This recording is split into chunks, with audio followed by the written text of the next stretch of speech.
Hello, everybody, boys and girls and Raiders and Rocket fans of all ages. Happy Thanksgiving, everybody, and welcome to the 116th edition of the oldest high school football rivalry in the land. It is the playoff-bound 9-1 Needham Rockets versus a Cinderella-dreaming 6-4 Wellesley Raiders. I'm Chris Stevens, and I'm joined by Jay Savetti from Wellesley and Ben Mark from Needham. We are almost ready for takeoff here, so put your seat backs and your tray tables in your upright and locked position. Well, Jay Savetti and Ben Mark, I mean, this is going to be a terrific game. We talked a little bit about the seniors here. This is a senior-dominated team, and you know what I loved is that there's so many kids on the Wellesley side of the ball that have also played with these kids when they were younger, and in your annual book, you've got all the pictures of these kids when they were in 7th grade on the Pop Warner team. It's unbelievable. I mean, you go from friends and teammates to adversary in just a couple of years, and we were talking before. It's almost like the Red Sox and Yankees if they were to play together in the minor leagues, and then wow, you got this heated rivalry right when you get to the big leagues, and that's what it's like. It's unbelievable. There's no other rivalry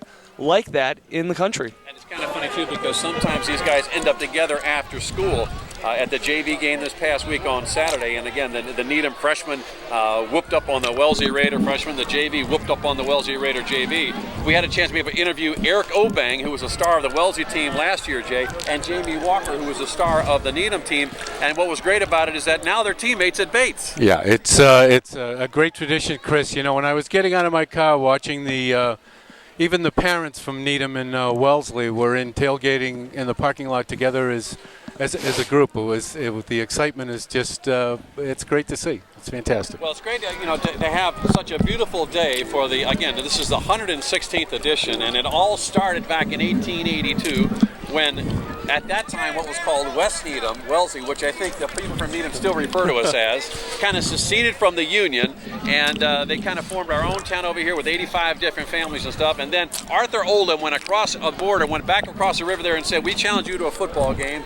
I think Wellesley won 4-0, and it's been a great rivalry ever since. And Ben, there's been a lot of blowouts in this rivalry, but none for a really long time. And it's also been a rivalry of streaks.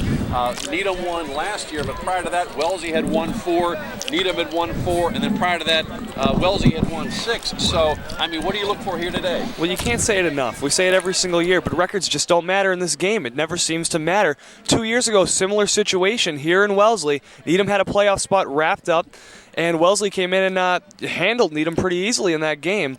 Of course, Needham now they have the best record in Needham high school history.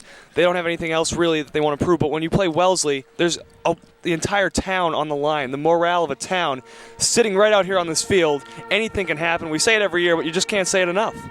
Well, Jay, last year these two teams played under very adverse conditions at Memorial Field. It was cold, it was snowy, they had to clear ice off of the field. We've got a beautiful day here today. We certainly know that Needham has got a terrific defense, only giving up 13 points in the last 3 games. For the Wellesley Raiders to be successful without their fullback, Nick Ravito, what do they got to do to be successful today?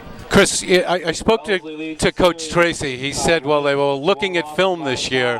He was cold watching it from last year. He's excited about the weather conditions. I think they got to move the ball on the ground with Chris Guile and Andrew Elfman. They've got a terrific passing game with Jay Savetti going to Mark Flynn, his favorite receiver. Every once in a while they throw to their tight end, Jake Murphy, and sometimes they throw out of the backfield. But the last couple of days it's been difficult for their offense to really get on track. I spoke to Coach Tracy again. He's put a lot of passing plays in. I think the directive is to loosen up the defense with the run so that they can throw more effectively in this game as they've tried in the past. Well, we also have on the Needham side of the ball, Jeff Smith has got 20 touchdowns, 1,880 yards. Have you ever had a 2,000 yard game in the high school? No, you haven't. And the great thing about Jeff Smith is he was asked about the record, and he said, you know what, I don't know how many yards I need. I don't want to know. I want to go into this not knowing how many yards I need to get to go to 2,000. He has done an amazing job. Jamie Walker last year, of course, at Bates now and getting significant playing time. How are you going to replace him? Well, Jeff Smith has come in and has had 2 300-yard games this season. He burst on the scene in his first game as a starter, playing in the shadows of J.B. Walker. He had 303 yards rushing in the first game, then had 316 yards rushing in another game. I mean, what, is he fast? Is he flashy? What can we look for? He's very shifty as a runner, and when he finds a hole, he explodes. For Wellesley, though, this Wellesley defense is a good Wellesley defense. They've shown it all year. and Braintree was able to stop Jeff Smith.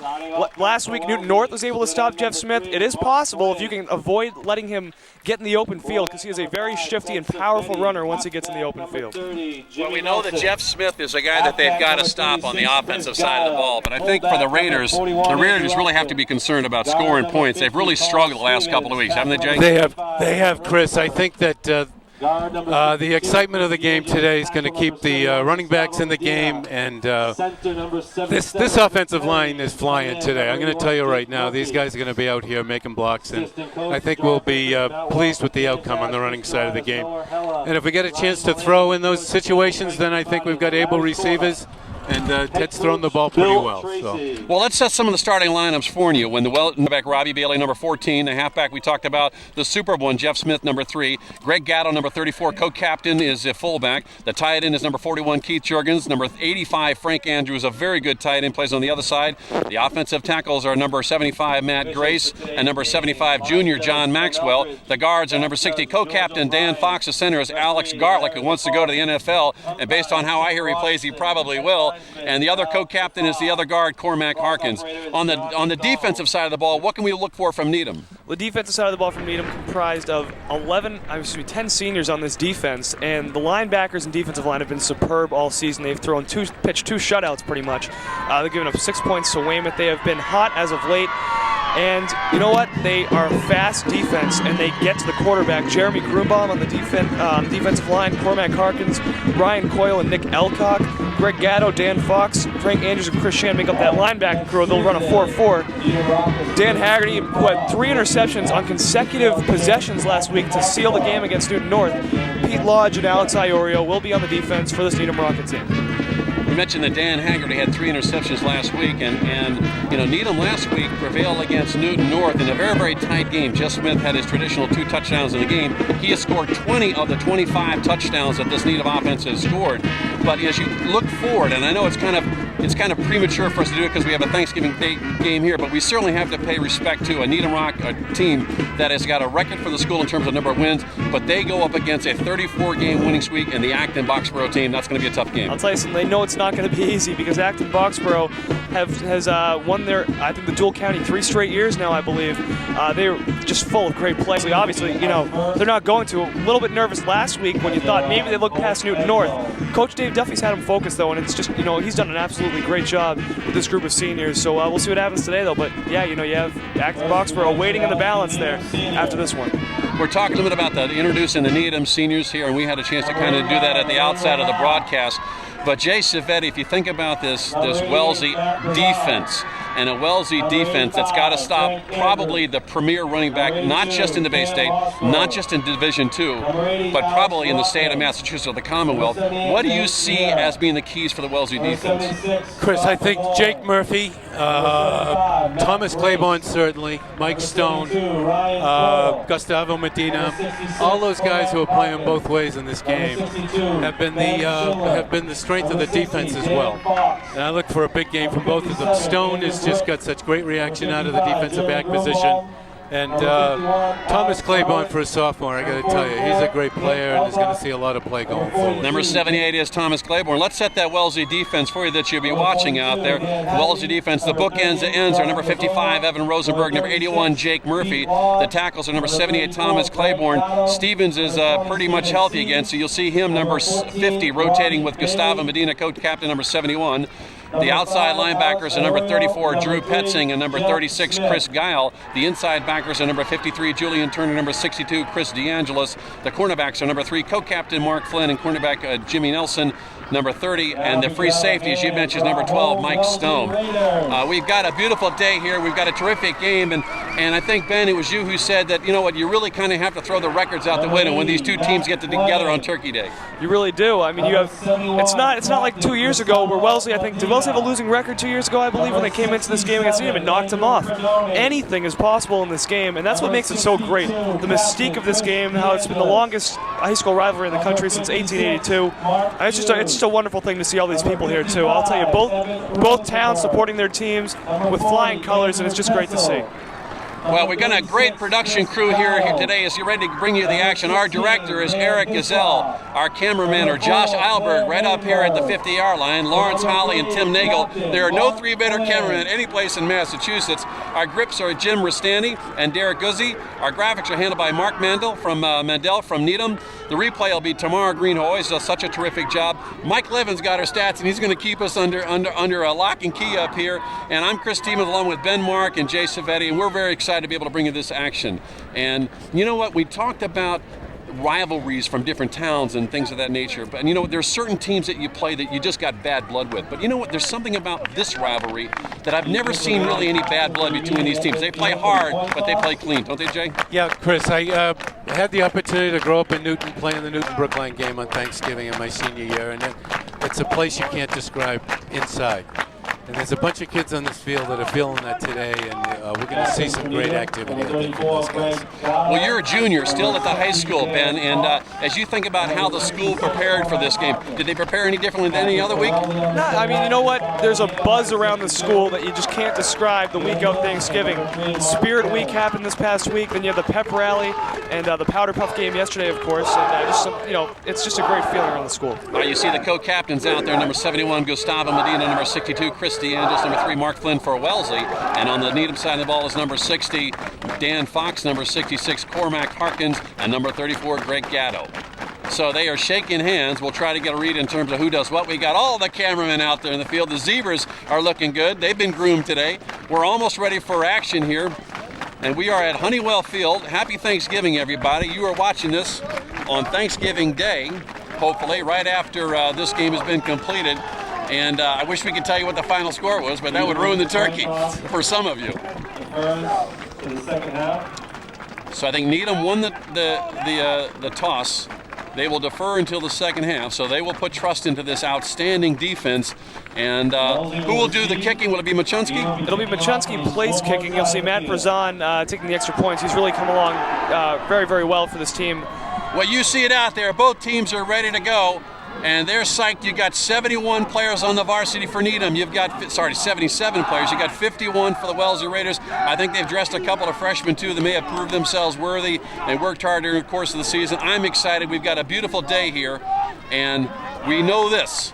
Needham is going to be playing Acton Boxborough on Tuesday. We know this. Wellesley will be watching. So this is Wellesley's Super Bowl. We are getting ready to stop and honor America, where one of the most beautiful singers that I've ever heard sing, Julie Weiner, will sing the national anthem. NYU student Julie Weiner here to sing the national anthem.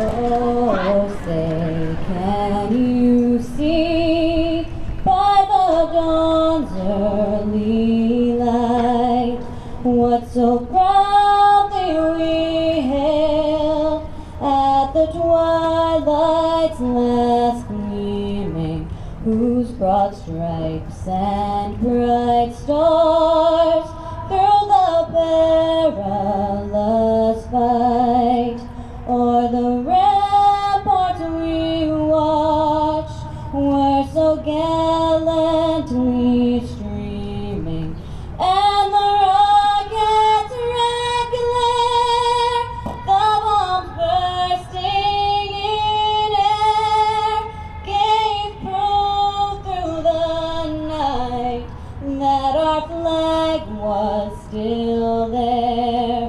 Oh, say does that star-spangled banner yet wave o'er the land of the free and the home of the brave? That's what I'm talking about. Julie Weiner, ladies and gentlemen. She graduated from Wellesley High School last year. And Jay, I don't know, I got tingles. I mean, nobody does the national anthem better than she does. Coach, I'm shaking my legs like I'm going into the game here. I mean, this is just exciting. She did a beautiful job. Well, we are ready for football action here. And the Raiders will be receiving. The Raiders will be going from right to left on your screen. We're going to have replay today. It's a little bit difficult for us to see the monitor because of the sun, so if we don't quite catch it, please forgive us. We had a little bit of technical difficulties early in the broadcast. I think we got them straightened out, and we're about ready for football. Now, you mentioned you think that probably Machunsky may be kicking off, but it could be somebody else? Well, they have the numbers wrong on the Needham roster. A couple of discrepancies on there. Number 9 is Matt Machunsky, so he will be doing the place kicking. They did. See, they do this. The Needham guys do this just to confuse us Wellesley guys. You know, they know we can't read very well. We don't adjust. I'll tell you, all the opposing teams get confused. The numbers are just absolutely crazy on the roster. I tried to do the JV in the freshman game, and Justin Cofield was great, and I was calling out all these numbers that I had on the roster. He said, no, that guy's not that. No, we changed his number. So we're almost ready to go. Chris Gile, number 36, is back. The talented senior tailback. Jimmy Nelson, number 30, is back. Number 41, Andrew Elfman. And Matt Machunsky is ready to get going here. We are underway. Happy Thanksgiving, everybody. Machunsky kicks it deep. It's going to come down to Elfman about the 10-yard line. He's at the 20.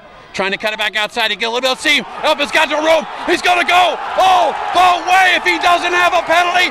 Andrew Elfman takes the opening kickoff at the 20-yard line. And just like that, the Wellesley Raiders have struck with their first special teams play of the season.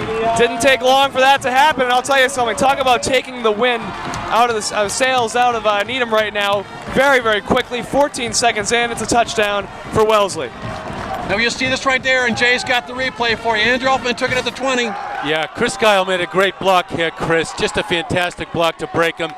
And Elfman's speed just did the rest. Fantastic job. Well, perhaps an overzealous kicking team when such strong pursuit had the adrenaline going. They overran a little bit, and I saw a terrific block there by, who was it? Petzing, I thought, had the block that kind of sprung him. And then Andrew Elfman did it on his own, led by Chris Gile. So Mike Stone, with only 14 seconds gone, will attempt the extra point. Mark Flynn puts it down. It is up. And it is good. So timeout with the score, 11:46 left to go. It looks like there's a flag on the field. We'll see what the call is. Excellent blocking, though, on that kickoff return. On the left side was entirely open for Elfman to take it. He was untouched. He was absolutely untouched.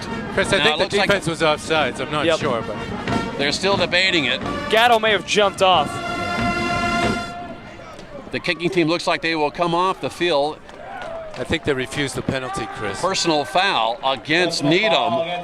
The extra point is good. I think that's going to be assessed after the kickoff. Yep. So if that is the case, the Rockets, who normally we see Mike Stone with the extra point, and we're seeing Elfman there, it's hard for us to see the replay, but you see Andrew Elfman cut it outside.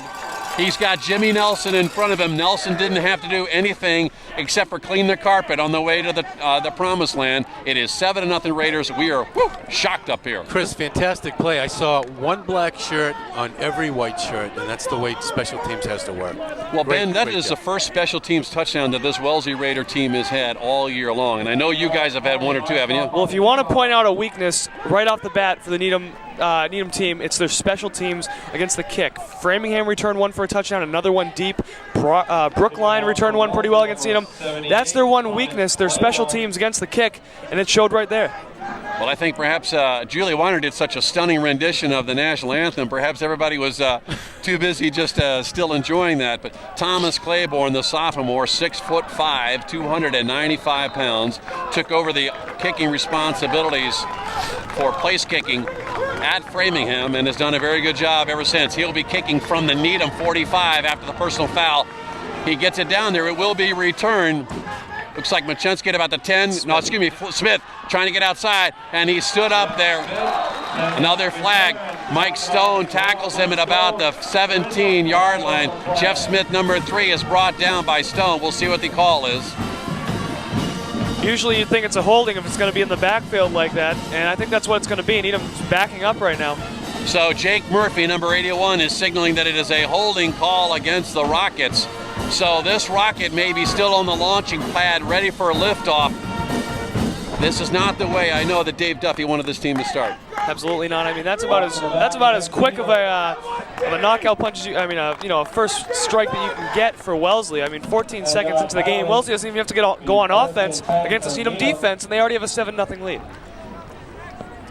Robbie Bailey is your quarterback, number 14. He's got the talented tailback Jeff Smith behind him, number 3. The fullback is Greg Gatto. He's number 34. Steven Sees, number 20, is wide to the near side. We'll set the offensive line in a bit. Bailey barking out the signals, gives the ball to guess who? Jeff Smith. And they're keying on Smith. He goes for maybe 1 or 2 yards. It'll set up a 2nd and 9. And Steve Sees in his first game since the Framingham game, which is back, I believe, in their 5th game of the season, when he broke his collarbone, and he is back for the first time, and he's been their deep threat, and he's been also on the defensive backfield. It's been Steve Sees who has picked off 2 passes this year, and without him in the lineup, teams have been able to go deep. 2nd and call at 9. Bailey barks out the signals again. Again, he gives the ball to Smith. Smith cuts it back in. He's got a little bit of room. He's dancing, but no, he's not going to get where he wants to go. Gustavo Medina, number 71, and free safety Mike Stone, number 12 on the play. And, Mike Stone really plays a very aggressive free safety position, doesn't he? He is very, he counts on his athletic ability to make very, very quick reads. But Steve Smith had no one really to go there. Let's set that offensive line for Needham. Number 85, Frank Andrews, a tight end. Number 41, Kevin Jurgens is another tight end. Number 75, Matt Grace is one tackle. Dan Fox is there. Alex Garlick, Cormac Harkins, and John Maxwell. It is a 3rd and call at 6. Looking to pass. He's looking deep. He's got a man out there. It's going to be long, but Flynn with very good coverage, and Dave Duffy decided that perhaps everybody in the barn was thinking about Jeff Smith. He went wide to Steve Sees. It was incomplete. It'll set up a 4th and 6. Are you surprised at that call, Ben? Well, now that's a luxury that you have with Steve Sees back to go deep. Robbie Bailey really was just going over the middle to his tight end Frank Andrews with the absence of Steve Sees. But why not try to go for the home run pass there on 3rd down and long? And who handles the punting responsibilities for Needham? This will be Bailey also punting. So Robbie Bailey will be punting. He's in deep punt formation, we believe. Andrew Elfman is back there along with Chris Guile. It's a good snap. It's a wobbly kick. Guile takes it on the run, and he's going to go right up the middle. The Raiders, if they don't fumble, have good field possession. Guile returns it to the 32-yard line. He looked like he looked like Soriano out there coming in there for an infield fly. Raiders take over 1st and 10 at their own 33. Chris, Guile was seeing blood on this. He takes the ball on the dead run. One move might have got him away, but the Needham Rockets covered it very well. Let's set him for the Raiders. The centers, number 77, Ed Perry. The tackles are 71, Gustavo Medina, number 55, Evan Rosenberg, and your guards are number 62, Christy Andrews, number 53, Julian Turner. Elfman is your fullback, the sophomore. He's got Guile in motion. Ball goes to Guile. Actually, Guile cuts it back. He's nowhere really to go. Good pursuit by the Needham defense. And actually, Connor Stevens is back at the starting right guard position after missing 4 games. He just made a great block on this play, but the rest of the defensive line on the Needham team just closed it down. Great pursuit. Again, on that defensive front for Needham, you've got Cormac Harkins up front, number 66, Ryan Coyle, number 72, Nick Elcott, number 44, Jeremy Grunbaum, number 55, Gatto, 34, your middle linebacker. 5 is also in the inside linebacker position. Sheehan, Haggerty, Lodge, and Iorio are the rest of the defense. Call it 2nd and 9. Guile steps back. You get twin receivers on the near side. Ball to Guile again. They're going to call a penalty there. Great job. Looked like an illegal push by the hand. Number 32, Chris Sheehan, makes a tackle, but it will be a penalty against the Raiders. Yeah, it looks like he had a low block into the legs or in the back, Chris. I'm not sure.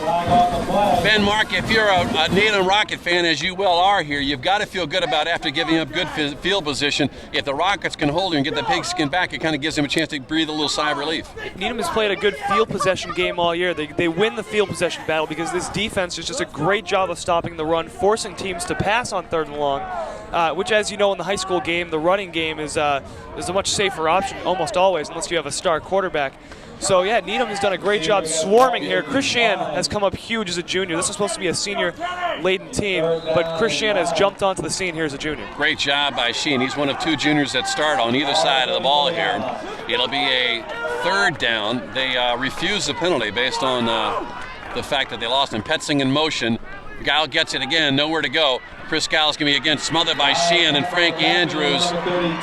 So they keep going. They don't throw the ball at all. And if it's anything we have seen is that this team has got to throw the ball, Jay, to shake up those linebackers. Yeah, this is a great Needham defense, I'll tell you. These kids come off the ball very quickly. That kid's in the backfield before the handoff was even made, and the play was gone when it started. And who's number 55? 55 is Jeremy Groombaum, known for his pass rushing ability, but he clogs the run pretty well himself. So we got punt formation. Stone is back. It's a low snap. He's got to get it away, and he does. Not a great kick, but it'll be probably not returned. And it's going to be a much better kick than it looked. It's going to go down to about the 5-yard line, where Jimmy Nelson and Jamal Williams will down it. And if you're in the game of chess, I mean, you got to feel good about it if you're a Wellesley Raider fan about the field position. But if anything we know that this Needham offense can strike quickly, Ben. They definitely can, except the thing is, Jeff Smith last week against Newton North, a little bit slow to start. Jeff Smith, his speed around the corner is what really gets him going, and we haven't been able to see that lately in the Newton North game. Wellesley did a nice job on that first possession, though. If you were putting pies in the oven and missed the first 15 seconds, you missed an 80-yard touchdown return by Andrew Elpin. It's 7-0 Raiders. Pitchback goes to Smith. Smith tried to get outside, and he does not. Chris Guile does a terrific job along with Chris DeAngelis and Jay Savetti. You get the feeling that perhaps one of those two linebackers is keying on Smith and Smith alone. I think they got Guile married to him today because he's been all over him on every play. It's just a great defense. So they've tried to run. We've got 8 minutes left to go in the first quarter. 7-0 Raiders. We've seen Smith go left side, right side, but so far the Wellesley defense has been up to the task. The best thing to do is really have a linebacker just keying on Smith, like you were saying with Guile doing it. Nobody covering the wide receiver to the near side. Bailey calls it out. He looks to pass again. He's got C's out there. It's tipped, and it's almost intercepted. It is intercepted. So they had about 3 different chances. Chris Guile makes the interception at about the 8-yard line. And it looked like it was tipped there. I don't know who tipped it. 62. Chris DeAngelis with the tip. Guile, so senior to senior. And oh my goodness, they got better field position than they did. But if they want to be able to score any points against this Needham defense, they're going to have to do something other than have Chris Guile run the ball left and right. Yeah, DeAngelis just stepped into the passing lane, and he knew he wasn't going to get through the line. He was trying to hit Stephen C's with a short turn-in pattern. It got tipped twice. First and goal for the Raiders. The ball is at about the 7-yard line. Savetti rolls out. He evades one man. He's going to get back to the line of scrimmage, maybe inside of the 5 to about the 4. Surprised at the call there, but 72 on the tackle. Yep, you have the feeling this could be a defensive-minded game when you look at these first few possessions. That special teams play was huge. It could take a big play for Needham to get back into this game. It could take a big play for Wellesley to extend their lead. You see that Savetti turns. He avoids one tackler, Sheehan, who's playing really well, but he can't avoid Mr. Coyle. It will be a 2nd and goal. The ball is at the 4. Savetti has got 7 minutes, plenty of time left in this contest. He's got a full house backfield. And again, boy, we've seen a lot of penalties on this offense, a lot of procedural penalties throughout the season. You would think by now they'd get those ironed out. Well, Chris, I think it's the excitement of the game, number one, but number two, the whole season has been interrupted by silly plays and silly mistakes by the Wellesley offense at times, so they just got to get themselves. Mike Levin doing a terrific job of keeping stats here for us. I'm sure will tell us about the penalty yardage when we get done here at the end of the first quarter. But it will be now a 2nd and call at 9. Flynn comes wide to the near side. Petzing and Guile are back there. Nelson goes in motion. Here comes the blitz. It's a shovel pass to Guile, and Chris Guile gets to the goal line, and just like that, they run the lateral on the option, and with 6:23 left to go in the first period, the Wellesley Raiders have not struck once, they've struck twice, 13-0. And if you're going to get this done against Needham, you have to get it done early, and now 13-0. You just look at the Needham sideline right now. The momentum all on Wellesley's favor right now. Great job, a nice little shovel pass to the outside, untouched again. I have never seen a Raider team pitch it back that far. And again, you got to believe head coach Bill Tracy in his 2nd year, he knows this is his Super Bowl, pulling some creative things out of the playbook. Your snapper is Perry, your holder is Flynn, your kicker is Stone, and the score is the Wellesley Raiders 14, the Needham Rockets nothing. You see Coach Bill Tracy there again in his 2nd year. He on the sideline has got a very stoic demeanor, but you got to believe his heart is pumping inside. Chris, Coach Tracy is probably one of the most comfortable people on the sidelines I've ever seen. But inside, his desire and the burn is there, and I think he has projected that into this team. Well, like the Boston Celtics, the Celtics the last couple of games or something have got a very difficult time holding leads. This is a Wellesley team that is no stranger to taking leads. They led 14-0 against Newton North and lost that game 21-20. They led 21-0 against Brookline before turning that into a thriller. They've had a lot of leads here. Now, has Needham been down much this year? Needham has not been down much this year, but in the Dedham game, they found themselves down 10-0. About this early in the first quarter, they were able to fight back, win that game 28-24. The rest of the way, really, though, they have had smooth sailing. The Walpole game was back and forth the whole way. Other than that, though, Needham has had the lead in almost every game, so this is going to be interesting to see how Coach Duffy's team responds, being down 14-0 with only 2 possessions under their belt. Well, Thomas Claiborne, number 78, will have a chance to kick it away again. This time they have to kick it a little bit further than he did last time. Really want to thank our camera guys, Lawrence Holly, Josh Eilberg right here next to us, and Tim Nagel doing a terrific job of bringing in the action. And the grips, Jim Rustani and Derek Guzzi running all over the place, helping make it easy. Whoa, Claiborne gets a good leg into it. Sees will take it about the 10-yard line. He's going to cut to the right, being chased. And he's tripped up by Andrew Elfman. Elfman returned 180 yards for a touchdown and tripped up Seas at about the 25-yard line where the Rockets will take over 1st and 10. And Seas is, I believe he's holding where his collarbone is. He looks like he's in real pain right now. Is that what he injured? His side? Maybe it's a Looks side. like he hit his kidney or something because he took a good shot to the hip. So Stephen Seas, the Seas family, so much a prominent part of the Needham landscape in sports, and Stephen Seas, a talented kid. You mentioned that he's come back from injury, Ben, and what type of injury did he have? Sustained a collarbone injury on an amazing catch he made against Framingham down the sideline. He full out extended and fell on his collarbone, injuring his collarbone. This is his first game back, and he's going to be taken off the field right now. He was tripped up there by Elfman. Looks like, as you said, Jay, he may have landed on his hip. Yeah, it looks like when he clipped him at the legs, he fell down on his hip and really jammed it pretty good into the ground. Well, we hate to see anybody injured there, and certainly hope that the talented wide receiver Stephen Seas will be back in action here. 14-0 Raiders, in case you just joined us. That is an unfamiliar position for them to be in, having lost 2 tough games to Dedham and to Walpole. Robbie Bailey calling it. Has got Gatto behind him along with Jeff Smith looking for 2,000 yards. He's got about 5 so far. Bailey is going to be tackled by Julian Turner. Nice job by Drew Petzing of covering the outside guy there so that Bailey had nobody to pitch to. Right. Drew held the corner, which is what his job is, and Julian just came in and made a great play. So Julian Turner, the junior inside linebacker, he's a bit undersized, but he's got an oversized heart. And Drew Petzing did his job there. Sometimes you don't see a key guy in the play because he just does his assignment. He prevented the pitchback from happening, allowing Julian Turner to cover. Robbie Bailey is looking at a 2nd about 12, calling out the signals. He's going to run it the other way, and this time he gets stuck by Mike Stone, who comes up from his free safety position. I'm surprised that he didn't pitch it back to Smith there, Jay. Looked like he had Smith with some room out there. Smith was open on the outside. There was nobody there. He had it, and he cut in just too soon. And again, because of the speed of Mike Stone, it's very, very difficult to read what that kid's going to do, and all of a sudden he's on you. Coach Dave Duffy, Ben, is not afraid to throw that tight end. He probably needs to throw it in pretty soon here to try to loosen up those linebackers in free safety. Frank Andrews is really a security blanket for Robbie Bailey over the middle, and I wouldn't be surprised to see that right now. 3rd and 8.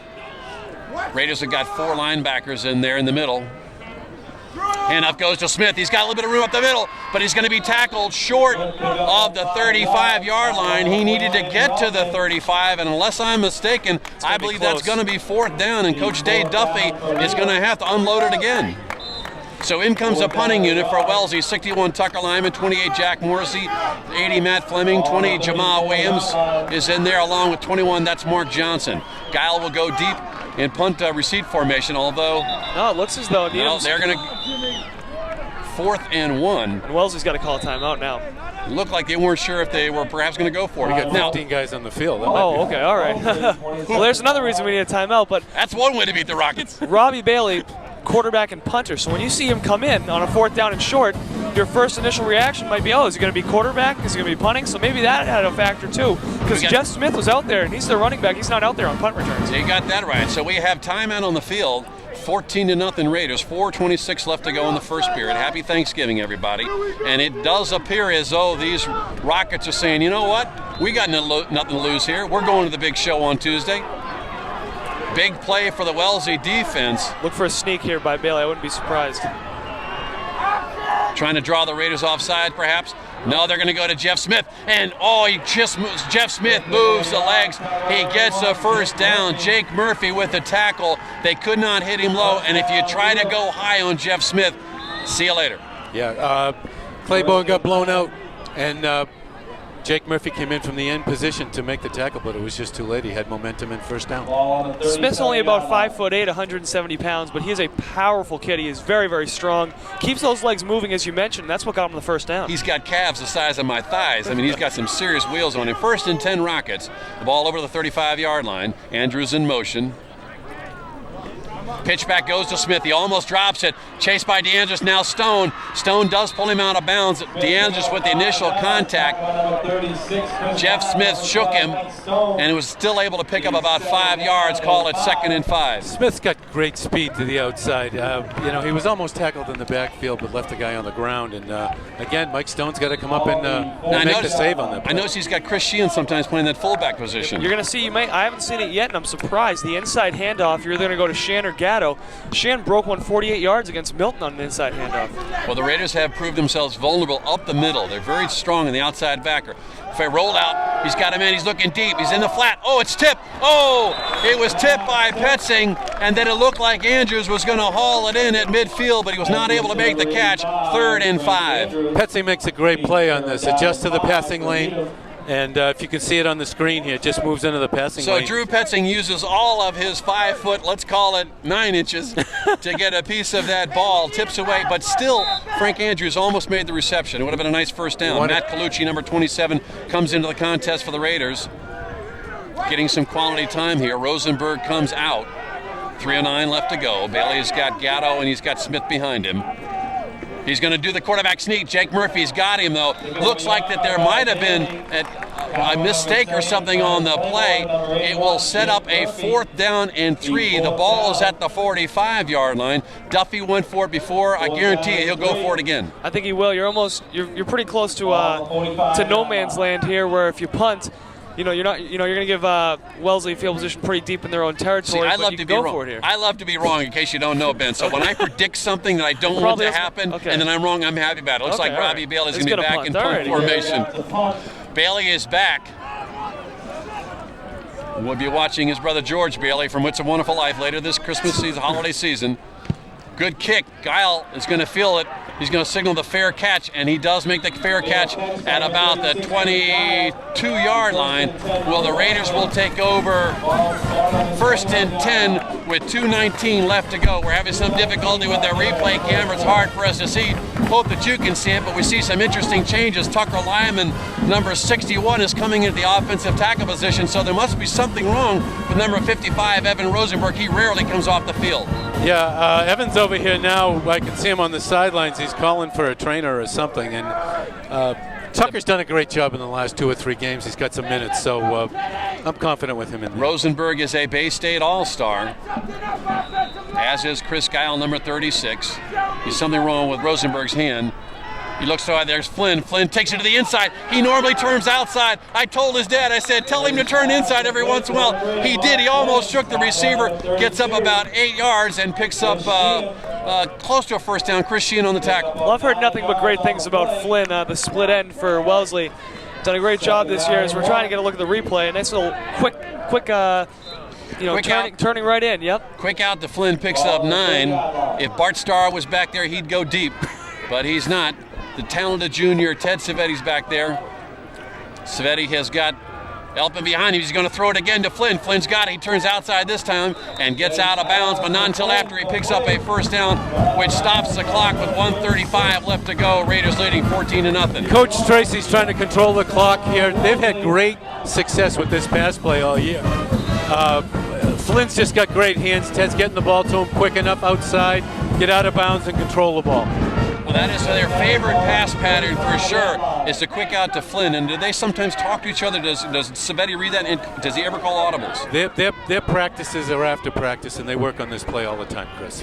Nelson in motion. Roll out by Savetti. Looks in the flat. He looks like the ball's on the carpet. It is fumbled.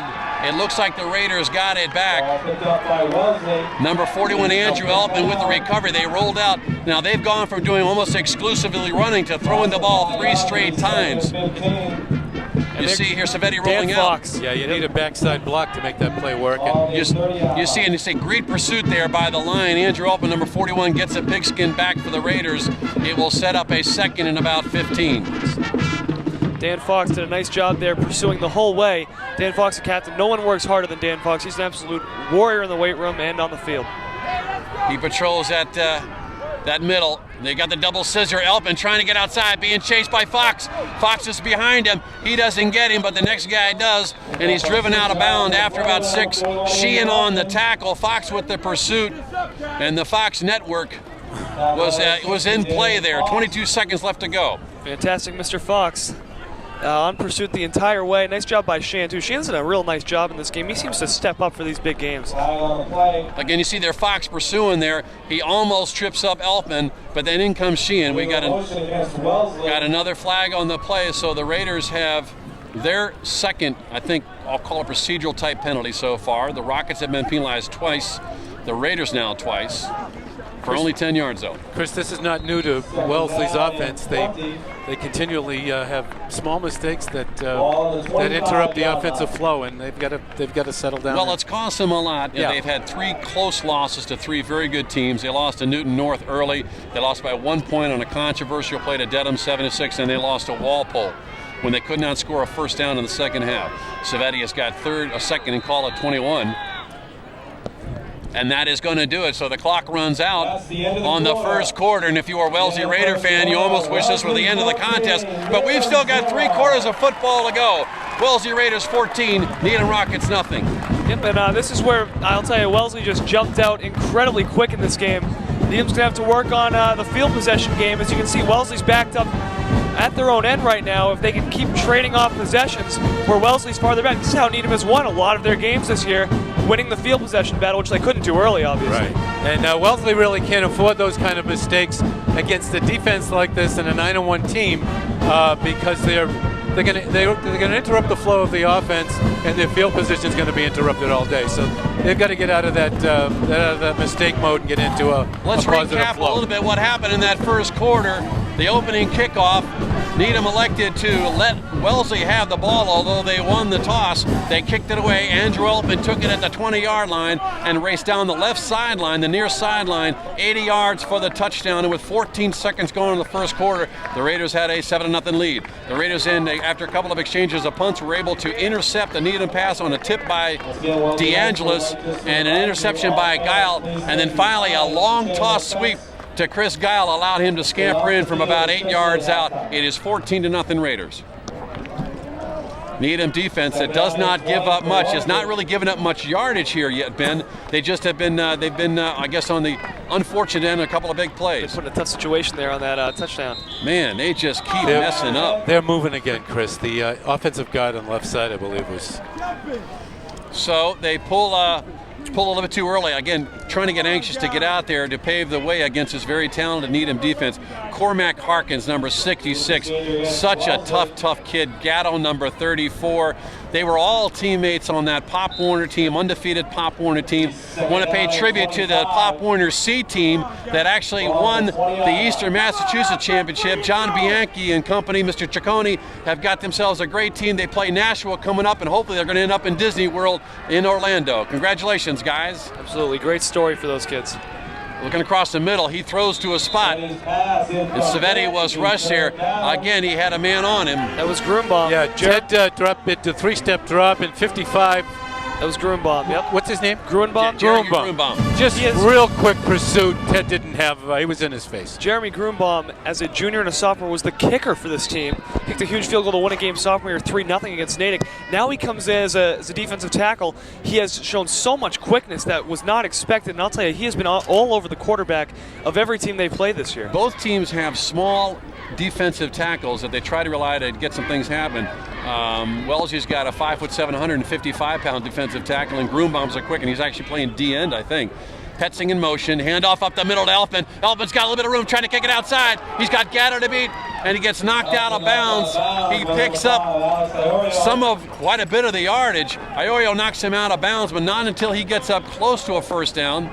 Picked up 15 yards. It's going to make punting a lot easier, too, for Wellesley now on fourth down. Excuse me, they had a much further to go. They had a $7 cab ride for a first down. It is 4th down and 8. Love the call, though. It was a great call and a great run. Mike Stone, it's been an adventure this year for Stone in punt formation. He's had some challenging days. He's had some boomers. Let's see what he's got here. Who's back in deep That's punt Dan formation? Haggerty. Haggerty with 3 interceptions is going to receive a high kick. He's going to call fair catch, and he will catch it about the 33-yard line, where the Rockets will take over 1st and 10 with 11:10 left to go in the first half, trailing the Raiders 14-0. Now Dan Haggerty has returned a kick for a touchdown this year, but that was great pursuit by the Wellesley special teams. Didn't give him much of a chance. That kick was almost blocked at the line by Greg Gatto. Once again, the transition between the snap and the punter has been a problem for us all year, but Mike Stone gets the ball off and does a half-decent job and gets a high punt off. So Robbie Bailey, number 14, the senior quarterback, has got an power I formation behind him. Gatto and Smith. Smith's going to be a fake to Smith. Robbie Bailey looking to pass. He's being chased by Murphy. Murphy kicks him out of bounds after he gets back up to about the line of scrimmage. The way that Smith was deacon, I thought Bailey was going to turn and throw it back across the field. Have they ever run that play before? Not much. You know what Bailey does like to do? It's just that. Roll out to the right and left side and throw on the run. As watch him here go to the right side. Yeah, you're right. They could have thrown right back to Smith, but instead he goes to block. He rolls out there, and then he's being pursued by the junior, Jake Murphy. Just ran out of room. Murphy, I think, should have been all-Bay State. He's had a terrific year, particularly on the defensive side of the ball. Does not get the ball much on offense, but that's the design of the offense. Number 22 comes in the near side. That is junior Ryan Harrington. He was also on that Pop Warner team. Bailey drops back. He's looking to throw the ball. He's got the screen set up. And look like Gatto has got it. He's being hit by Julian Turner, but not until he picks up the first down. The Raiders thought that Murphy got pushed in the back, but it was a good block there. It looks like he got enough for the first down, Jay. Yeah, he looked like there was a block in the back, but I think he got his head on the right side of his body. You see Bailey drop back here. He sets up the screen to Greg Gatto. The captain takes it.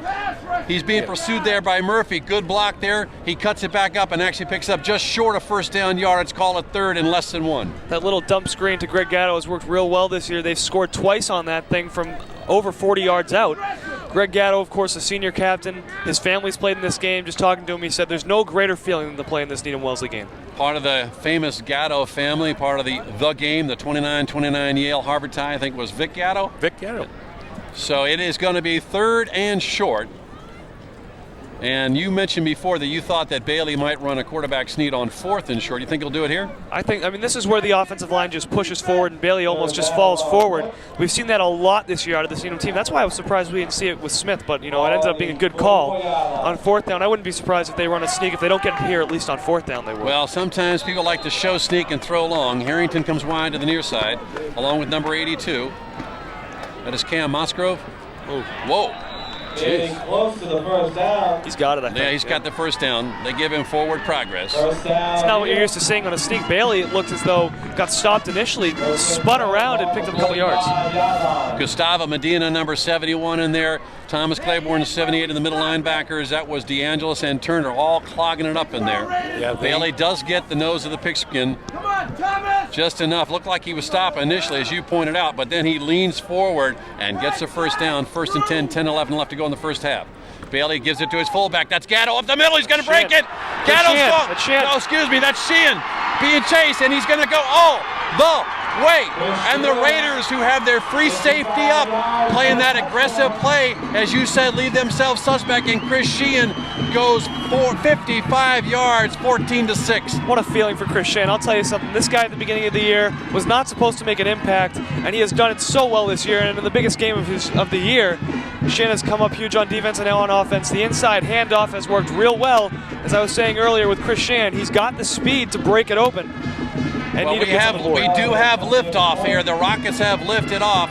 Chris Sheehan goes 55 yards. And Machunsky looks like he sliced it to the right. So with the score, the Wellesley Raiders 14, the Needham Rockets 6, with 9:57 left to go in the first half. You see Chris Sheehan there. No one is going to catch him. The junior has got some serious speed there, and he goes down the field just as Elfman did, untouched and into the end zone. 14-6 Raiders. Chris, the Needham offensive line on the left-hand side sealed it off. The kid was never touched. His speed and quickness and desire to score was just.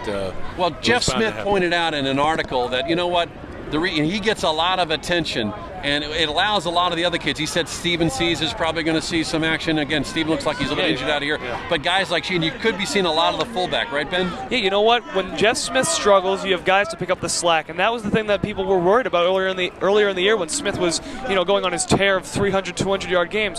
What if Smith stumbles? And we saw that happen in the Braintree game when Chris Sheehan scored from 48 yards out in the same play. Greg Gatto had a screen for about 40 yards for a touchdown.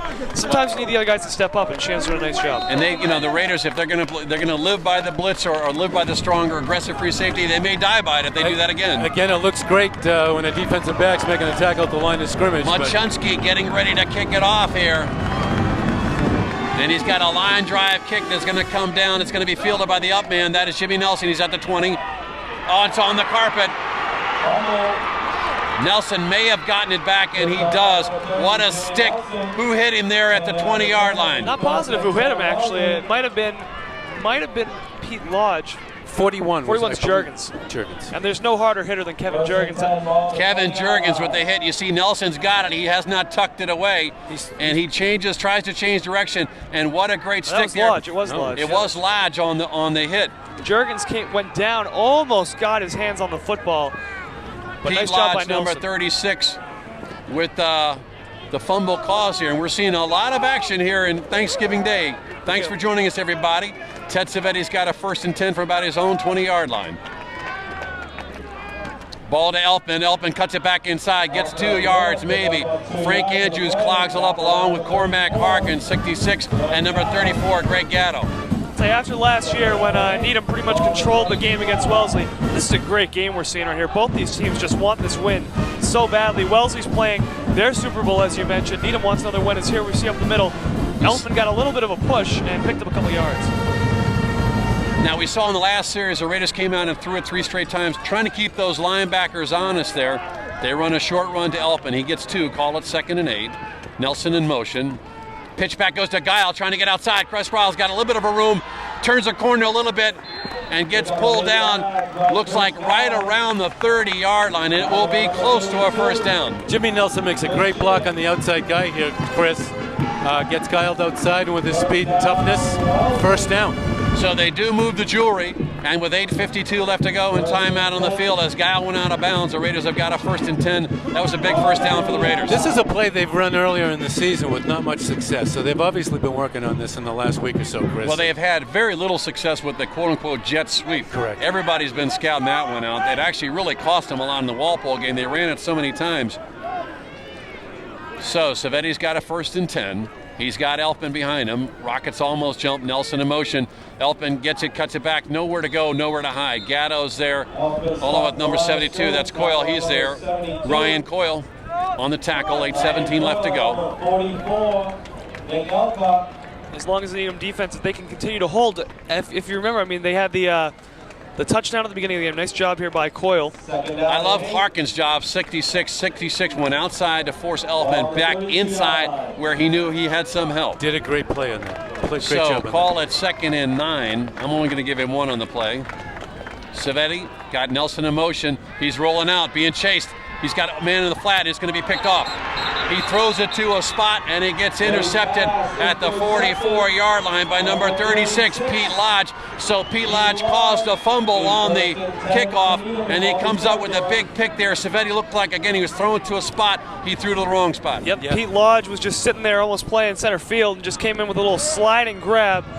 Good job by Pete Lodge, who's done a great job in the secondary with the absence of Steve Seas this year. Now you see a little bit of a momentum swing in this game. This game is always full of momentum. Wellesley sideline now quiet. Needham getting a little excited, a chance to score again. 60 Rand Dewan comes in. Again, it's got to be something wrong with number 55 for the Raiders. Bailey showing run. Running out, he's cutting it back inside. Good timing. Tracked down by Mike Stone, number 12. 7:34 left to go. Give him 4 on the play. Call it 2nd and 6. Bailey running the football. He has emerged as a much better running quarterback than he did earlier in the season. As you see, he's got some speed. Petzing, you see, has a Gatto knock him out. Good job with the Wellesley defense, though. They really have covered the option very, very well. Again, when your free safety's making a lot of tackles, you know that your guys up front are being occupied. So, 2nd and let's call it 6. Ball's at the 41-yard line. Bailey hands off to Smith. We've seen this before. Jeff Smith almost breaks it. He's got the first down. Dragging guys into about the 31-yard line. It will set up a 1st and 10 with 6:54 left to go. Smith is dragging Claiborne, 6'3", 295 pounds. You see in this play, gets him by the legs, drags him for a couple of yards, and picks up another 4. Claiborne comes off of the field. Jeff Smith came into this contest with 1,880 yards. He needs a $120 to go over the 2,000 mark. I've got him at about 22 yards so far. So Bailey calling out the signals has got a 1st and 10. Raiders almost jumped. Smith's got the ball, and we may see a lot of Jeff Smith right now. Great stick on the left side there. Julian Turner in there along with number 30, Jimmy Nelson. Good pop. Earlier in the game, we didn't see Smith that much after he got stopped on a couple of plays. Needham almost trying to grind down this Wellesley defense right now. They went up the middle with Shan for the touchdown. They've run a couple plays with Bailey. They've thrown the ball a little bit. Now they go to Smith on 2 straight plays. Give credit on the right side of that line to Stevens and Murphy for clogging up the linemen, which allowed the linebackers to make the play. 6 minutes left to go, 2nd and 8. Bailey calls out the signals again. He pitches back to Jeff Smith. This always looking for the halfback. He fakes it. He didn't see it. What a great fake by Smith. Smith with a terrific job of faking, made everybody stop, and then using his blazing speed, took the ball down to the 15-yard line. Will be 1st and 10. That was quite creative by Jeff Smith. I really haven't seen that. I mean, you don't usually see that. I don't even know if that was designed. Well, you see Smith takes it outside, and he fakes like he's going to throw the halfback option. I hope he's left-handed. But great blocking there by the line, and the speedy Smith gets outside. He gets the ball down to about the 17-yard line, 1st and 10. A lot of Wellesley laundry left on the field on that. Oh, there were indeed. Robbie Bailey's got a 1st down. Looks like Needham's getting their confidence back. Quarterback sneak by Bailey up the middle. Julian Turner on the tackle along with 71, Gustavo Medina. But not till Bailey picks up 4. Call it 2nd and 6, 5:38 left to go in the first half.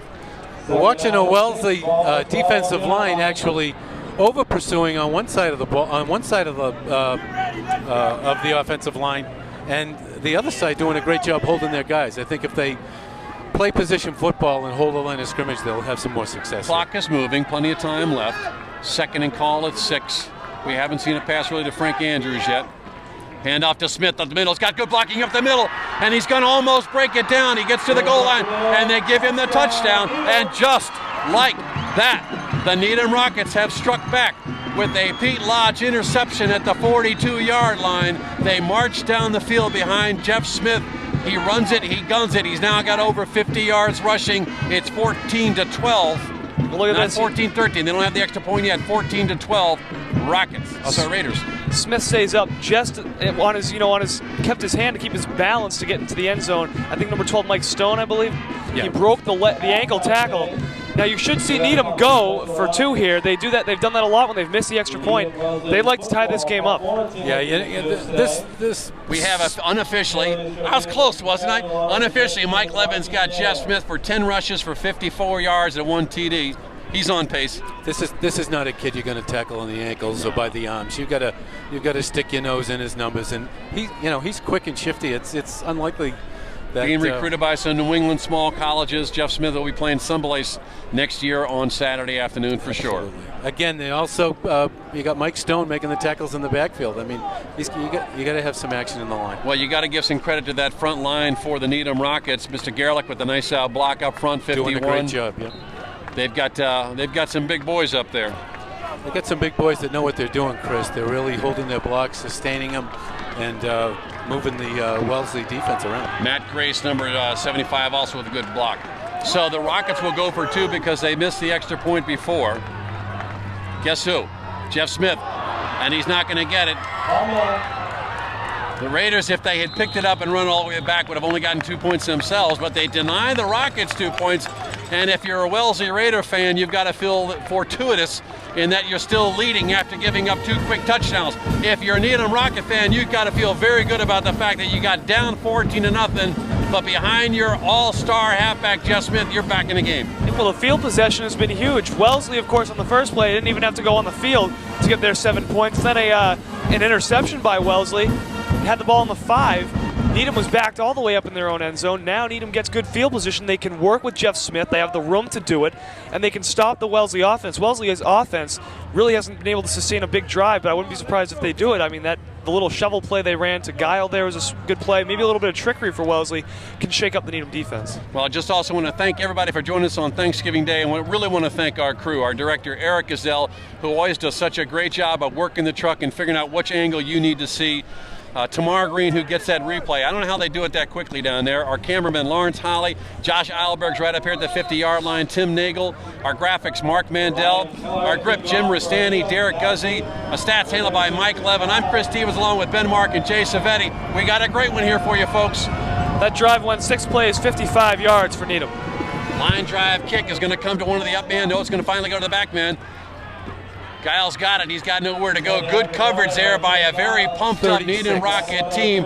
And the Wellesley Raiders will take over 1st and 10 at their 25-yard line with 4:58 left to go in the first half, leading Needham 14-12. 36 is Pete Lodge. Pete Lodge makes a great play on this. Takes on the blocker and makes the tackle. Watch this. Great job, Pete Lodge. What He's an coming athlete. up big. He's a good football player. He caused a fumble on Nelson earlier. He then made an interception at the 42-yard line, and as Mr. Savetti points out, he's all over the place on special teams. Lodge is covering Mark Flynn to the near side. He's got Savetti, the quarterback, calling out the signals. 4:58 left to go. Petzing in motion. Hand off to Elfman. He can't go anywhere. He's got number 44 draped all over him, and that is Nick Elcock. So Elcock stops him after a 2-yard gain, and they just can't do anything up the middle, can they, Jay? No, this defensive line is tough. They hold, sustain, and they've got Wellesley's line in control. That defensive front four is a very good one for Needham. Cormac Harkins, Grunbaum's in there.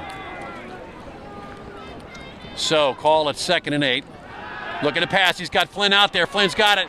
Flynn gets out of bounds. He gets close to first down yardage. He had to get just shy of the 35-yard line, and he is just shy of the 35-yard line. He's got the first down. And they're saying first down.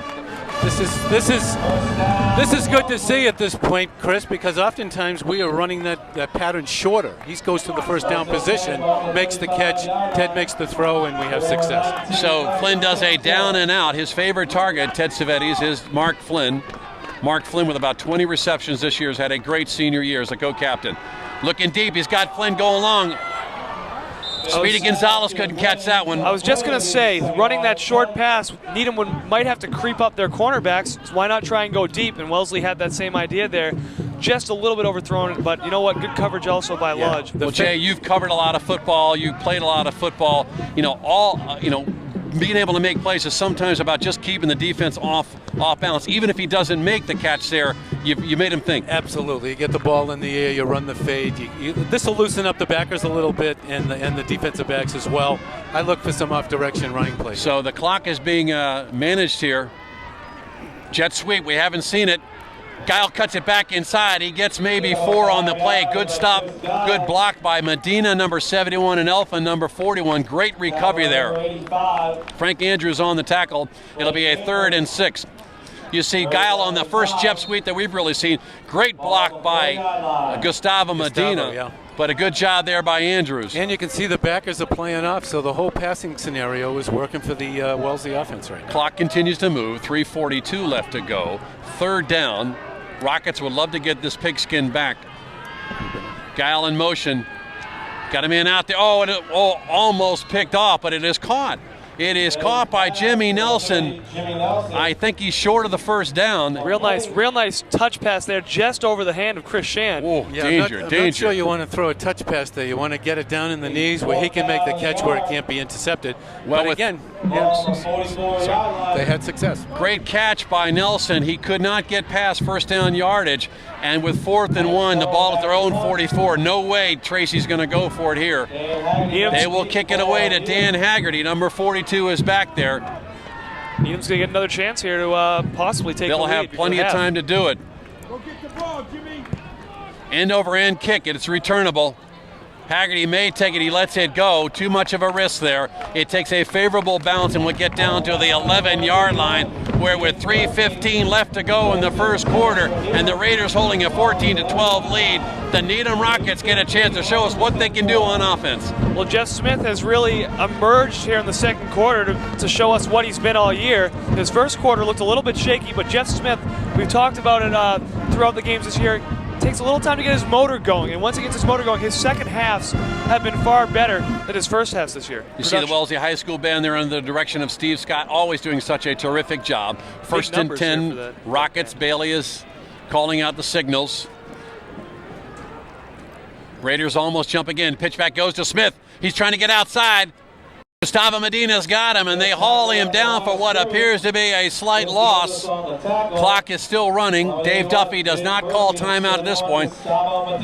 Gustavo Medina really playing a strong game, isn't he, Jay? Yeah, this is the kind of coverage they're going to have success against this team, where you're holding the lane, assessing where the back is going, and going and making the play. What's happening before is that the defensive line is running back the running back before he's even in the hole. See, great pursuit there by the Raider defense.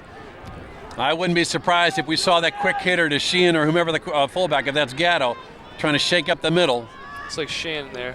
They do. They give it to him. This time the Raiders are looking for it.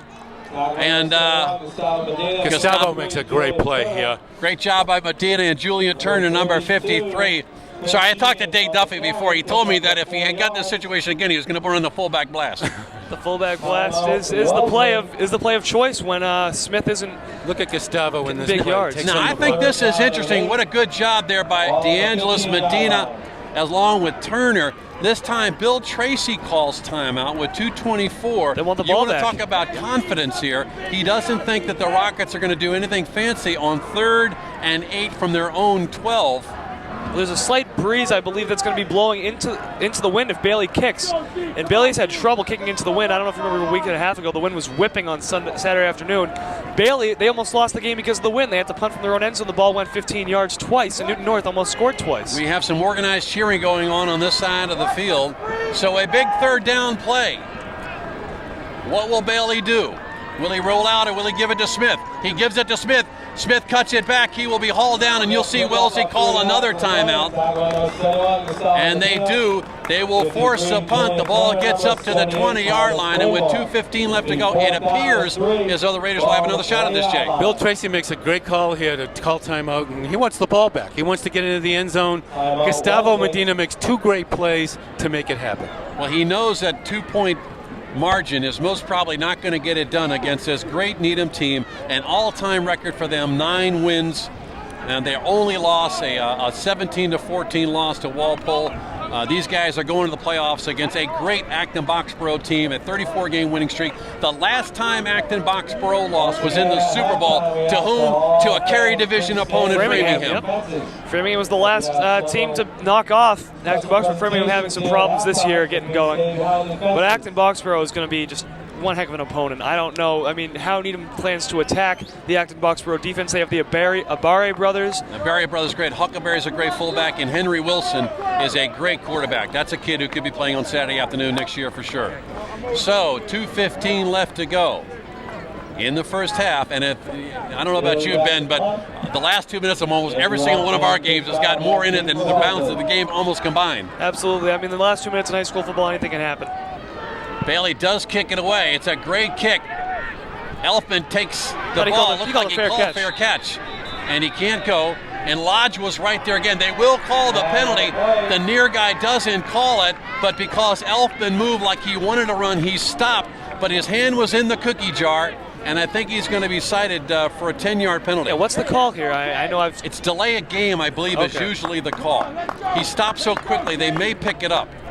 Elfman's a sophomore. He's anxious. He's out there trying to make big plays, and I think that was just a mental mistake. It's great to see a sophomore out here, though, and pick up that touchdown. yeah. That's unbelievable. See, now I like this. You know what I'm saying? They pick up the laundry, okay? Unlike most guys, we leave the laundry on the floor. These gentlemen pick it up, they put it back in their pocket, and I think they are waving it off. They are waving it So off. 2:06 left to go. The Raiders get what they want, which is excellent field position. As the ball is at the 44-yard line, they will not get a 2-minute warning timeout. We'll see what they can do. We'll probably see Wellesley's 2-minute offense, which has worked great this year. You gotta throw the ball to Jake Murphy. Kyle in motion. Roll out. There's He's gotta Elfman. He's got a man in the flat. He's got Elfman out there. He throws it behind him. So 1:59 left to go. There could be a guy downfield, a legal receiver downfield, either that or a hold. Ted holds the ball too long here. At this point, he's made a decision to run and then picks up Elfman. Yeah, illegal lineman downfield. Murphy was out there. A lot of other guys were out there. And every once in a while, see, when a guy rolls out like that, it's hard to determine whether or not he's going to run or not. Yeah. So linemen start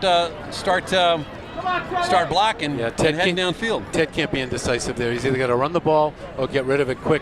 Elfman was open and 8 yards out when the play started. So Easy for you to say. You don't have Cormac Harkins and these other guys in my breathing face. down your throat. So they get a 5-yard penalty. It is a loss of down. I believe it should be a loss of down. I guess not. But he put his hand on his hat.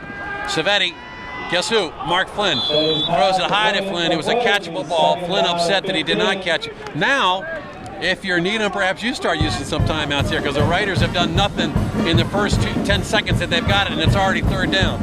Yeah, you'll probably watch Coach Tracy try to control the ball here a little bit at this point, rather than do something that will right now, give Needham the football. You're at midfield right now. You probably might just want to try and run and see if you can break one open. And then get the ball over. That sweep that you guys were talking about, the Jets sweep, had been talked about at Needham a lot, I know, on their team. You know, this is a potent play that Wellesley has run, and Needham was, hoping, thinking that they'd see that a lot. He's trying to get the screen. He's got it out there.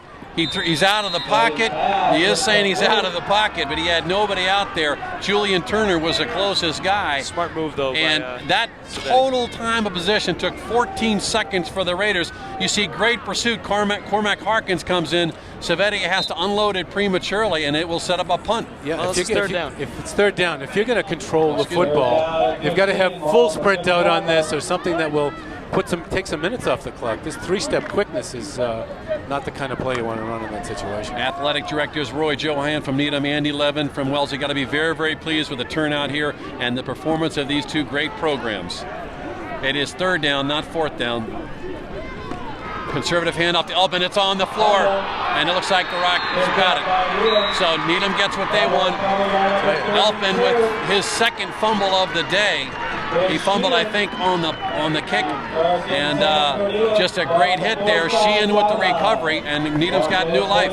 Chris Sheehan's been doing it all today. I'll tell you, when he has a big game, he has a huge game. Just take a look here. Ball loose, 3 Needham shirts there, and Sheehan is the one that pounces on top. Elfman comes through the line a little bit awkward. His arm is exposed. He takes the hit, loses the ball. This is what you don't want to see happen, given the Needham Alex Iorio was the one who actually caused the fumble, number 5. Sheehan with the recovery, ball at the 44-yard line. Iorio's 2nd caused fumble now in 2 weeks. His dad, Jody, will be very proud of him. So Bailey looking for a strike here. He goes back. He's got the screen set up. Oh, what a nice read there by number 12, Mike Stone, who comes in and hammers Andrews. It's an incomplete pass.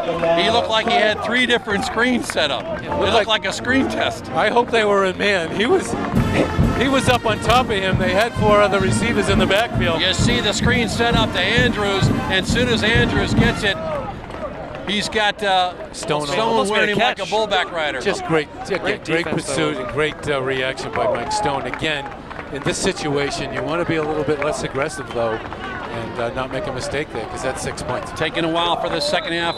They got the quick snap. Andrews looked like he was a little bit quick there. Moved, yeah. So it will cost the Rockets 5 yards. They will move the ball back to about the 40-yard line. That's one thing Coach Dave Duffy doesn't want to see. Coach Duffy on the sideline always wears the shorts. I don't know how he wears shorts in the middle of November, but he just wears those khaki shorts. Wearing them on the sideline there. He's done a great job with this team this year. Hey, he's got great gams, you know. If you got good calves, show them off. Right? Absolutely, show them. You want to see mine? No, I'm all set. No, I'm good. I'm all set. Okay, just checking. All right, Robbie Bailey's got a 2nd and 15. Handoff goes to Jeff Smith up the middle, and Smith almost breaks it. Jimmy Nelson with the hit.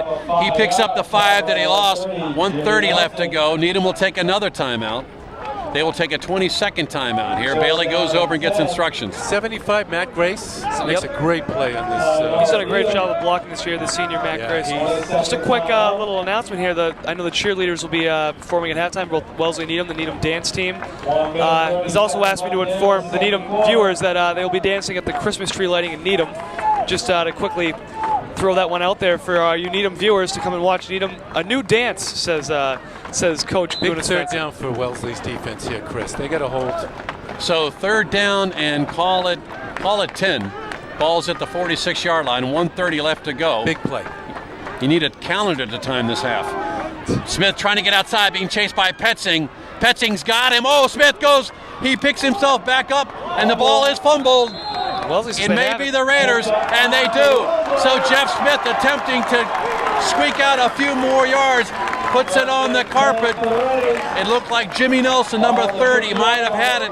And now the Raiders have got it at the 50-yard line. Petzing makes a great play here to sustain Smith on the outside. Doesn't take the fake, holds his lane, makes Smith make another move, turns in awkward, gets hit, and loses the football. Drew Petzing Great with the job, initial right contact, but he won't go down. He said, I was only kidding. Mike Stone with the hit causes the fumble. And Medina. I think it was either Stone or Medina who got it back. So 1st and 10 Raiders, ball just in Rocket territory. Flynn comes wide to the near side. This ball just keeps going back and forth here. Looking deep, he's got a man across the middle, looking for Guile. And boy, we're seeing a lot of offense, aren't we? I mean, just back these and guys, forth. these guys want to score. They do want to score. It's difficult, though, to make a 6-yard pass with 4 white shirts holding on to you. Both teams making a living here at midfield. 3 straight possessions going back and forth here at midfield. So, clock stops again. I think we've had like 15 plays since the 2:12 mark. They're all around the same spot right here at midfield. We played the last 10 minutes between the 40s. Yeah. So Ted Civetti, the junior, will try it again. Guile in motion, gets it on the jet sweep. Trying to get outside. He stays in bounds. That will stop the clock. And if I'm Bill Tracy, I'm thinking, you know what, I'm just going to let this go. Great Civetti is limping out there. He got hurt. His ankle. He comes over to the sidelines to try to get the next play, but he's got a little hitch in his giddy-up. Gatto makes a great play to sustain the outside here and just makes the tackle. Does a good job. Stevens comes out. Williams comes out. Murphy comes in. Clock is ticking 41 seconds. Ball's at midfield still. Flynn goes wide to the far side. Nelson and Guile in the slot. Elfman behind Civetti. Elfman in motion. You got the shovel pass to Guile. Guile trying to get outside. Gets down to 20. The clock will stop with 20 seconds. The clock should stop on a 1st down play, and it does with 19 seconds left to go. This is a play Wellesley put in their offense against Walpole. Well, we saw that Needham had a shovel pass touchdown this year too, didn't they? Yes. They did with Frank Andrews on a 4th and 21, but this is a great job by Wellesley. This is the 2nd time they've run it, and it's been successful both times. Ball is inside of the 40-yard line. It called the 38-39-yard line. For the first time in about 20 minutes. We played inside the 40s for the last 10 minutes. Time's running out now for a team to score. We'll see if Wellesley can get. So Dan Fox gets his defensive instructions. He comes back in the game, does number 60. Lodge covering Flynn to the near side. The clock should start again after the 1st down. I guess not. Tight offense. Somebody called timeout, right? Possibly, yeah. Being chased. Oh, it's going to be intercepted by Andrews. Andrews trying to try to run it back. Muscava Medinas. He pushes him out of bounds finally. With 6 seconds left to go. I don't like the call. I don't know why you're trying to score from the 45-yard line, but you are, and that's what these two teams are all about. No quit in them. But now the Needham Rockets have got another opportunity, But Ben. they've got 6 seconds. Here's the thing. Both teams have made some nice plays here on consecutive plays, but time's running out. Still a nice play by Andrews. Shan came up to make a nice block, but couldn't clear Wellesley out of the way. Good job of knocking them out of bounds. Could save a score here before the half. We got to make sure that on offense we're not trying to force the pass, and right there is a pure example of forcing a play that just wasn't there. Just wasn't there, you're right. So, looked like Savetti was off of his back foot, and he is favoring one of his feet, but a great play by Frank Andrews.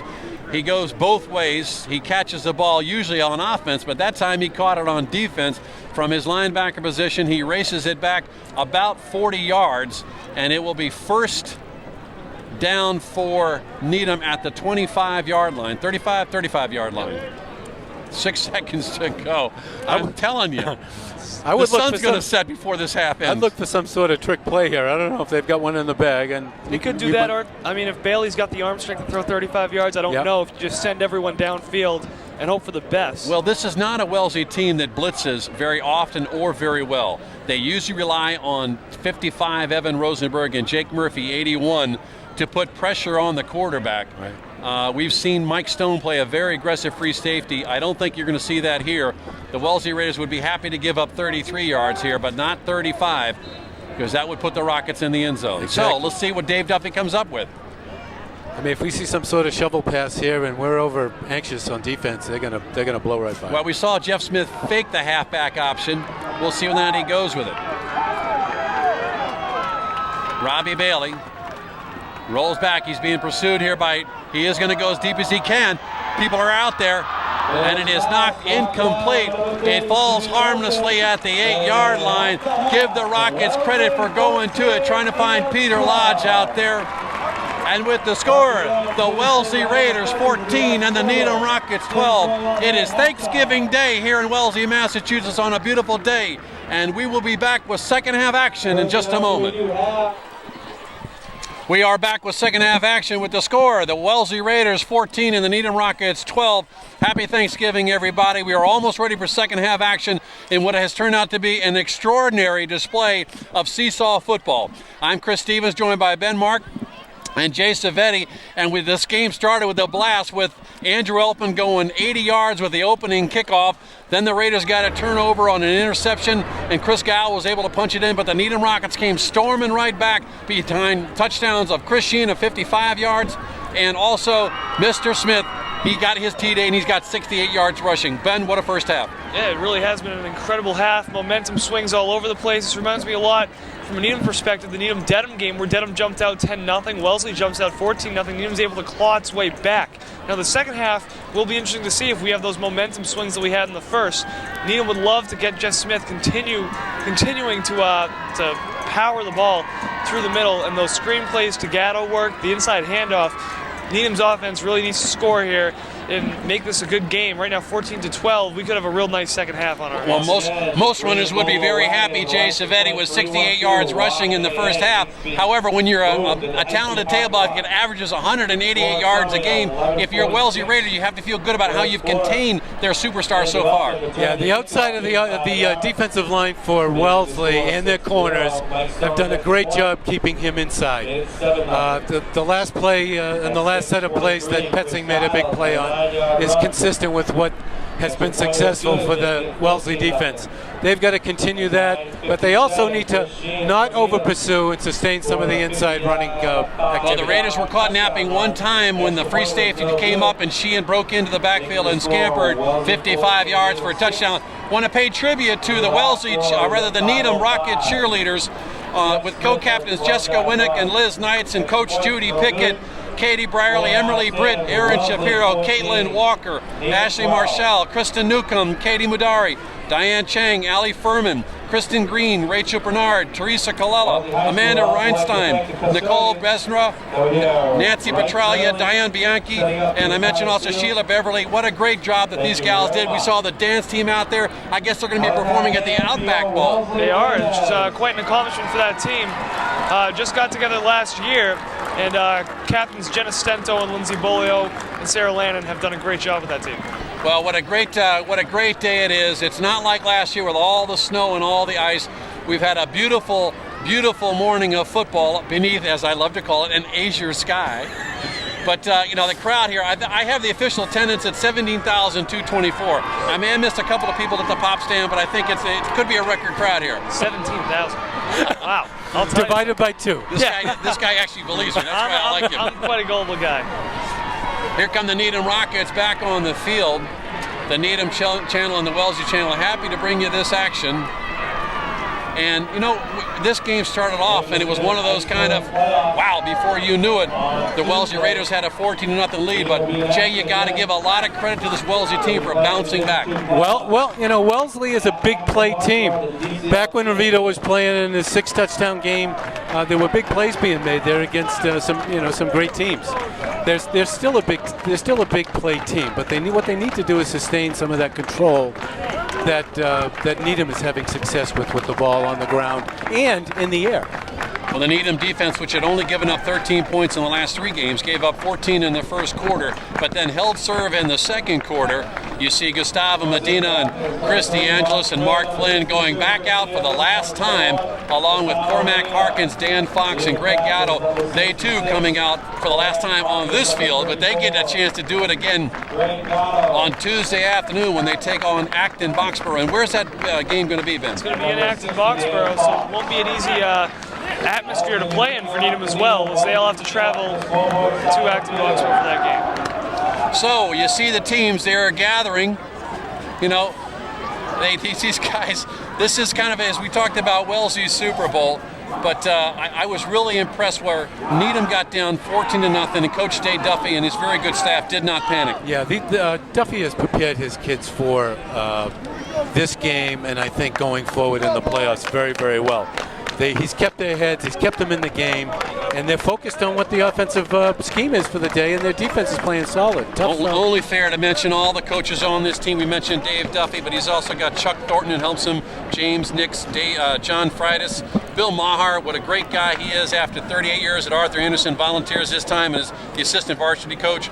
Alan Waltzman, Jamie Machado, Doug Wilmot, and on the Raiders side of the ball, I think John Bianchi helps out sometimes too. On the Raiders side of the ball, John Griffiths, Chris Jelinas, Matt Wassel, Dan Rubin, Noah Heller, James Ash, Frank Scafati, George Campbell, who's sitting right over here, and the manager is Toby Conley. So we've had a terrific first half of football. I'm ready to go. I am too. This is exciting. A lot of graduate assistants come back. Brian Mullaney, Peter Hall has been up here at times. A lot of guys help out. So, we're happy to bring you this action. We set the stage for you. The Raiders are 6-4. We mentioned that this is going to be their final game this year.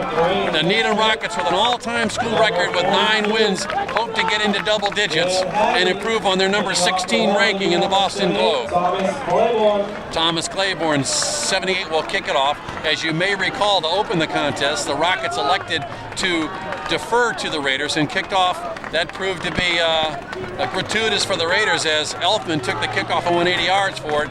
We'll see whether or not the Rockets can return the favor. Dan Haggerty, number 42, is back.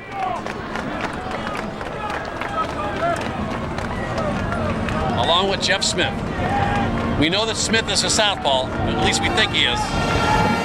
Kind of a pooch kick is going to be a short kick, and it is going to be recovered at about the 38-yard line by one of the up men. John Mazzola did a nice job of just pouncing on that football. That could have spelled disaster for Needham. So John Mazzola, who is a senior on the special teams, makes the recovery, and the Needham Rockets, Jay, have got great field position. Yeah, they do. They, again, sustaining offense. They'll control the ball here, throw a little. Wellesley's got to come up big on defense this whole half. Musgrove comes out. Robbie Bailey, number 14, has gone all the way at quarterback. Pete Lodge goes wide to the far side. Well, whatever happened to Steve Seas, we're not really sure, but that injury must have taken him out of the game. That was his first series since the injury. Robbie Bailey calling out the signals here. He's got a 1st and 10. We're just underway. Rockets going from right to left on the screen in their white and blue. Quarterback sneak to Bailey, and he gets 3, maybe 4 yards. A lot of beef in the middle of that line. Gustavo Medina finally hauls him down, but not until he picks up 4, call it 2nd and 6. Smart play again, controlling the football as they do, setting up the defense for something I would look for. Robbie Bailey, you mentioned you called for the sneak a couple of times, Ben, early in the game, and He's done it successfully several times, hasn't he? And these usually aren't the situations that you're going to see a quarterback sneak, but they have faith in Bailey to pick up substantial yards on that play. Expect the unexpected in this game to be successful. Gatto's got it. Claiborne's got Gatto, as does a host of other Raiders. He's hauled down for no gain. So Claiborne, the big guy, at 295 pounds, along with Gustavo Medina. This is the best I've ever seen Medina play. Gustavo's had his best game of the season. He's taking on his blockers, shedding them, and getting into the hole. Best for last. But Claiborne, when you get into his grasp, it's going to be hard to get going. Absolutely. So Medina comes out, Stevens comes in, the diminutive one, at tackle. 10:50 left to go in the third period. 14-12, Raiders lead the Rockets. Can I buy a Val Bob, please? Yes. Andrews in motion. Got two guys in motion, and I think they're going to get called for it. Sheehan cuts it back inside. You had Lodge, after he's set, I think, picked up again. I think it's going to be a legal procedure. Yeah, I think you're right, Chris. He picked up his hand, I believe, after he set. You talk about Stevenson there playing at what? Give me the stats. He's a $155 if he's and that's with his trench coat on. You want to talk about hard and a tough kid and hard-nosed player and a kid that plays with those qualities but sustains his assignments. He's had a great season. He's a junior. He's going to be a quality senior coming back. A lot of the juniors really stepped up. I'm sorry. Didn't they throw him in there at linebacker last year? I remember too. Yeah, he started linebacker as only a sophomore. And as a $150, I'll tell you something. You need a lot of strength and a lot of hard hitting to get that done. Well, they're going to change here, and they were able to refuse a penalty. Sheehan did not pick up the first down, so the Raiders have held serve here, and they just hope that they've got the right players out there for their punt team, as they did. It looked like a line change for the Bruins. The ball's at the 45-yard line. Robbie Bailey is back. He's got Guile and Elfman sitting at the 25. No rush for the Raiders. Kind of a bad kick off the side of his foot for Bailey. That was not a resume builder for the outstanding quarterback. The ball goes down, though, to the 34-yard line, where the Raiders will take over 1st and 10 with 9:58 left to go in this Thanksgiving contest. You know, kicks like that are what gives you field position mistakes. We're doing it on our side of the ball. Wellesley's got to come out, sustain some offense, control their running play, use their passes to set that up, and try to get another score here. Well, the Rockets defense, which has performed so admirably all year, had only given up 94 points during the regular season, an average of less than 10 points a game.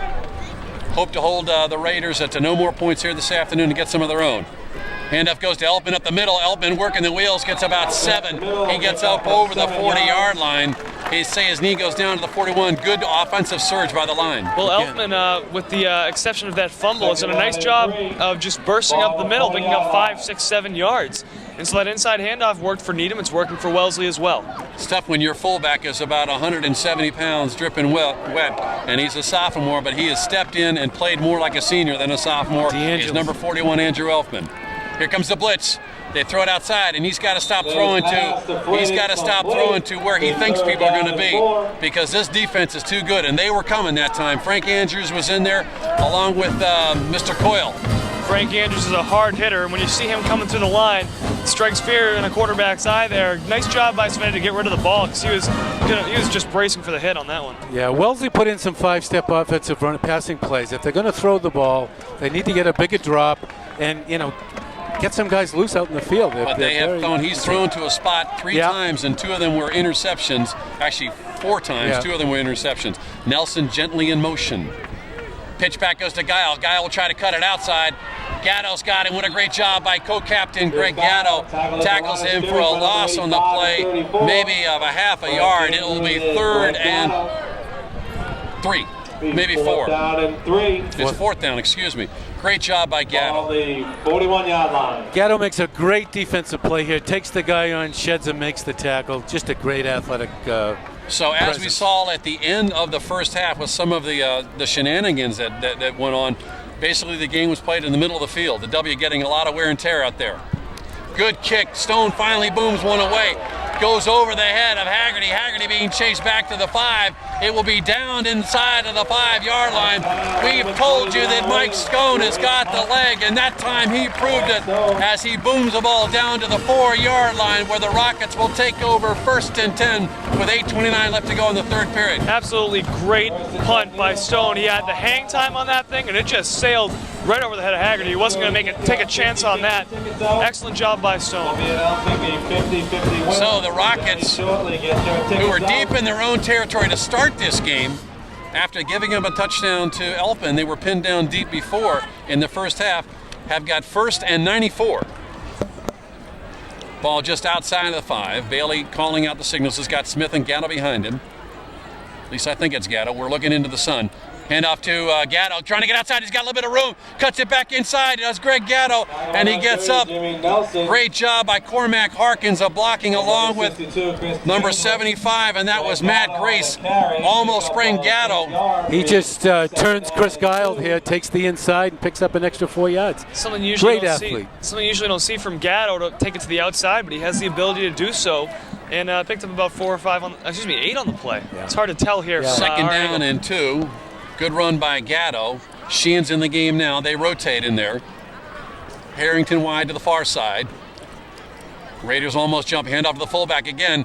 Stood up there by Thomas Claiborne. He's got a hold of Greg Gatto, and he will not get the 1st down. Great job by the sophomore Claiborne. Evan Rosenberg made the initial tackle there. He dug down deep, hit him in the legs, and then 78 finished up the tackle. Claiborne, there's a big fella in the middle. Really did a nice job of clogging the run. I don't want to say Claiborne's big, but they may tear him down someday and put a parking lot in his place. He is huge. Evan made a great play there. I just wish he wouldn't lead with his head like that. Mike Levin working the stats there. We had Jeff Smith for 68 yards in the first half, trying to get at least $120. He doesn't really care if he makes or not. We do, because it would be great to see a 2,000-yard rusher in the Bay State lead. Robbie Bailey calling out the signals. He's got 3rd and short. He gives the ball to Smith. Smith's got room. He almost breaks through. He does break through. Being chased by Jimmy Nelson, who finally hauls him down, but not until he's got a 1st down at about the 35-yard line. Jeff Smith almost broke it. 1st down for the Rockets. Jeff Smith does a nice job there on that inside handoff. Once again, his shiftiness is just unbelievable. The way he can improvise on the fly there. Does a nice job of getting into the open field and picking up a nice gain. I've been reading about Jeff Smith for about 9 weeks, and you get to read about him. Now I know what I was reading about. This kid's a great athlete. Stevens in, Medina out. 1st down for the Rockets. They've got the ball at about the 25-yard line.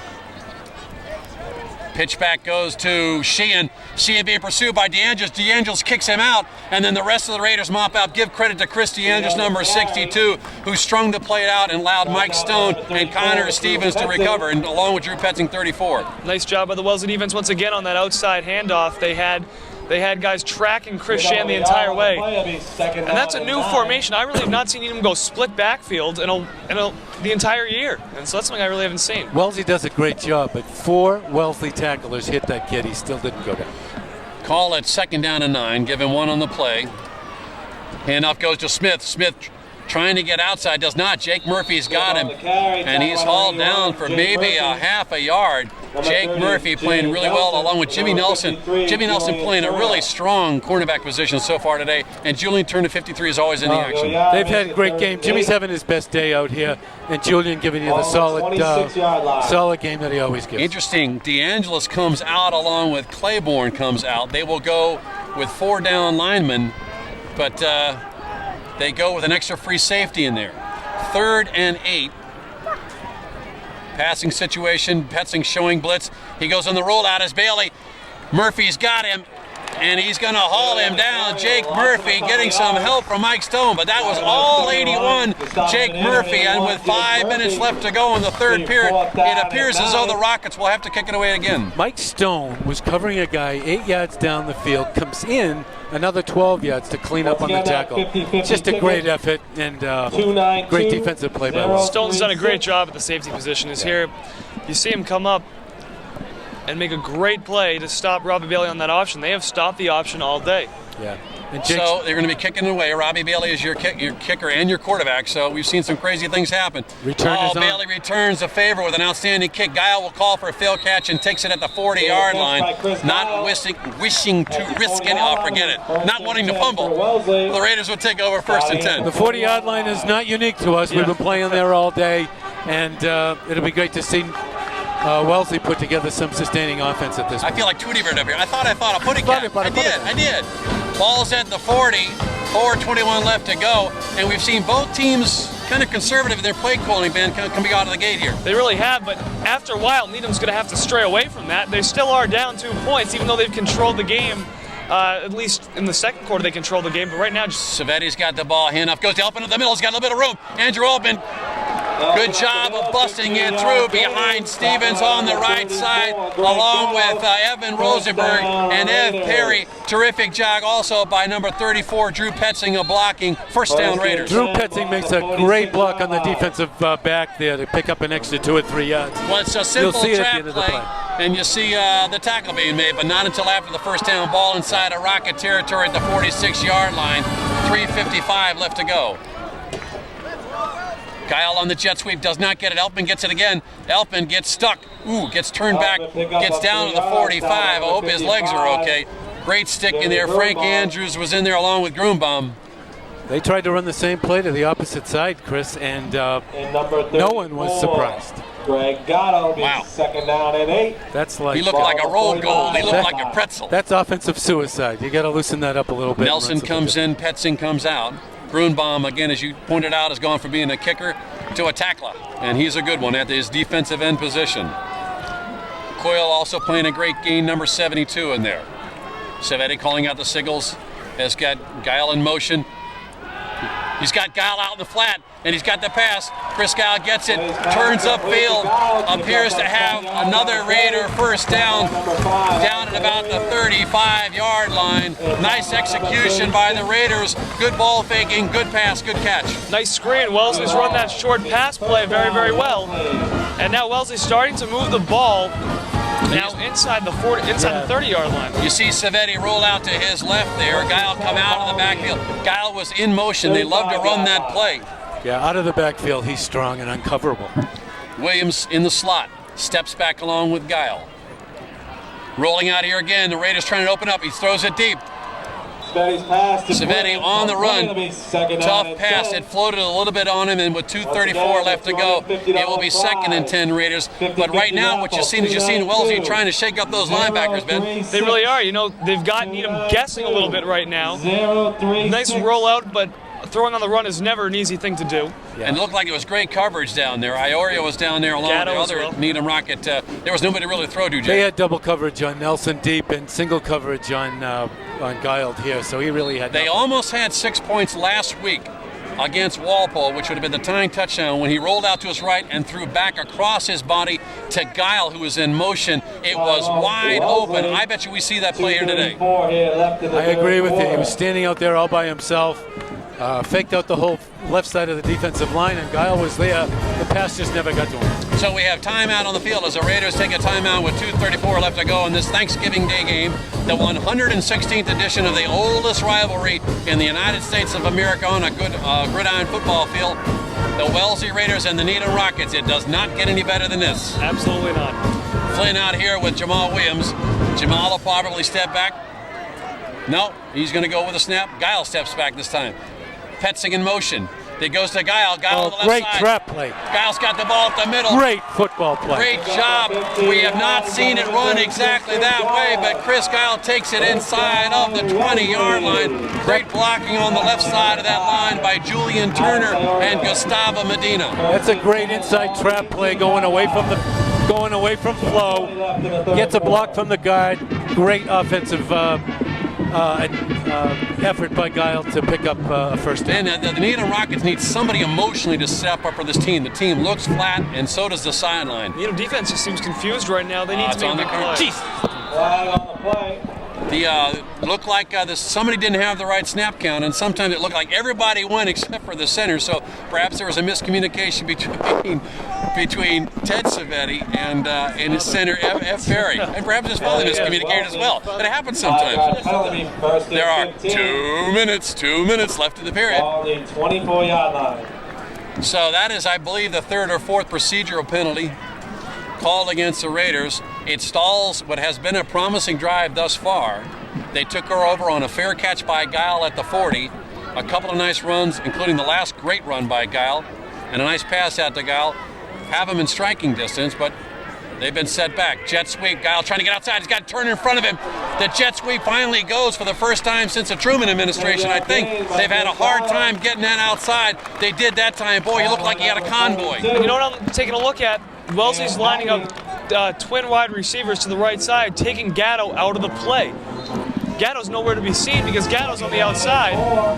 You look at Dan Fox on the Needham side, pursuing very, very aggressively, just can't pick it up in a great game. Good job following his block there by Guile. 1:20 left to go. Julian Turner was leading the way. You've got Williams of Flynn. Again, this set seems to be working well for the Raiders. They're spreading it out, trying to back up or shake up the linebacking core. A very good one for the Rockets. Guile in motion. Handoff Elfin up the middle. Elfin gets close to what could be a first down. Great block by Ed Perry, 77. May have gotten him just enough yardage. It's going to be close. First down, Raiders. Dan Fox. First down. Great play by the left side of the offensive line. Ev makes the block at the center position. First down. Great job. If there's any time to make a goal line, like a goal line stand here, Needham needs to stop Wellesley. Just good hard running there by Andrew Elfin up the middle behind Julian Turner, 53, and Ev Perry, 77. Saw the freshman game, Ev Perry's little brother, Hunter Perry. He looks like he's going to be a good one. Number 50 making a key block in there too. Shield his guy on the backside. Elfin goes out. We got nobody in the backfield. Looks like a dance line. Oh, goal. Oh, Savetti with the quarterback sneak. I thought he was dribbling the ball, but he didn't. So they give Needham a little bit of their own medicine and go quarterback sneak. I've never seen that play before. If it was broken, it's a great broken play. Well, Savetti stepped back, and then he stepped forward and dove into the line. He gets a couple of yards. It is second and goal. The ball is at the 4, and that will be the end of the third period. We had no scoring in that third period, so it is still the Wellesley Raiders 14, the Needham Rockets 12 on Thanksgiving Day. It's great to see Ted get the ball. If there's no throw, no handoff, to take it and run. He's got good running skills. He's a fairly good-sized kid. He should have some success with that, and on that play, it sort of showed. But I love how we've seen both teams do some creative things offensively, haven't we, Ben? We really have. And you got to pull anything out of the playbook. This has been a defensive-minded game. It's almost been a chess match. What can we do? What kind of move can we make to move the football? And Wellesley's calling all the right moves right now. Yeah. The testimony goes to both of the coaches. I think Tracy and Duffy are calling good plays, and they've got good defenses out there, and they're making good adjustments. Both played in this game. They know what it's all about. That's right. Duffy in 81, and I believe Tracy in 76, 77. Yeah, I read that great article. I had no idea that they were both assistants in the programs and both played for each of their schools. They must be very, very excited. Bill Tracy's been a coach in this program, I think, for 22 years. He was a terrific defensive coordinator behind Andy Levin. Andy Levin taking the Raiders to 3 different Super Bowls. I think Needham is still looking for their first Super Bowl win, are they not? Yeah, they were in the playoffs a couple years ago, lost a tough game to Wakefield, 14-12, I believe, up there. So the Rockets, they'll have their work cut out for them on Tuesday afternoon, and they've got their work cut out for them here with 12 minutes left to go in this game. Full house backfield. Elfin up the left side. Andrew Elfin gets close to the goal line. He will not get in. Tackled at the 1-yard line. The Raiders would be very happy to string this out another couple of downs before punching it in, because right now the Rockets are playing 2 opponents, both the Raiders and Father Time. Here it is right here. Nice job by Elfman. Great block. Good burst of speed, too. Yeah, great block on the left side there, though, too. Yeah, Excuse me, Ben. But Elfman gets it down to the goal line. We may see Savetti here. Or he may give it to Chris Guile off the right side. Guile off the right side, goes into the end zone. 20-12 Raiders. 11:19 left to go. And just like that, the Raiders have marched 60 yards in about 9 plays to move their lead to 20-12. And if there was ever a more important extra point, it is coming up right now for the Raiders because of the fact that the Rockets were not able to convert their extra points. If they get an extra point here, it's a 2-score game. Gustavo Medina and Claiborne make great blocks on that play to set it up. Ev Perry with the snap. Flynn with the hold. Oh my goodness, and just like that, the Rockets get the block that they want. It looked like it was a good snap and a good hold.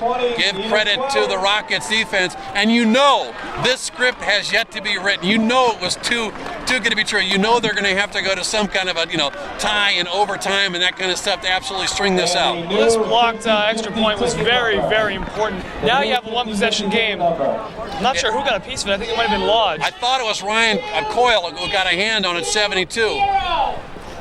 Whoever it was made a huge play because one possession game now, a little bit, you can breathe a little bit easier if you need them. You don't have to score twice.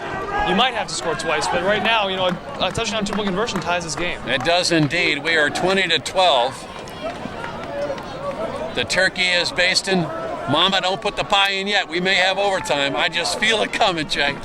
Well, this kind of excitement for Wellesley this year is not unique. We've been in one-point games, three-point games. Again, we see Guile going in for the touchdown off of the right side there behind a nice block by 50 Stevens along with number 55 Rosenberg.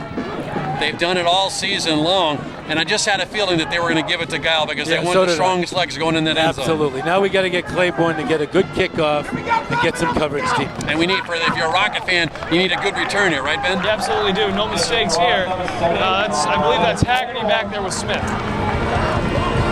Claiborne with kind of a flat kick. It may go out of bounds.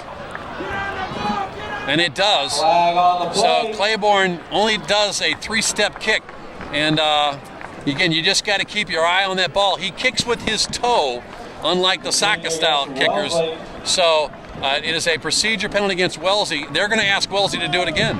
He kicks with his toe, and oftentimes the ball is rolling either off the inside or the outside of his foot. It's a little bit difficult than the soccer style.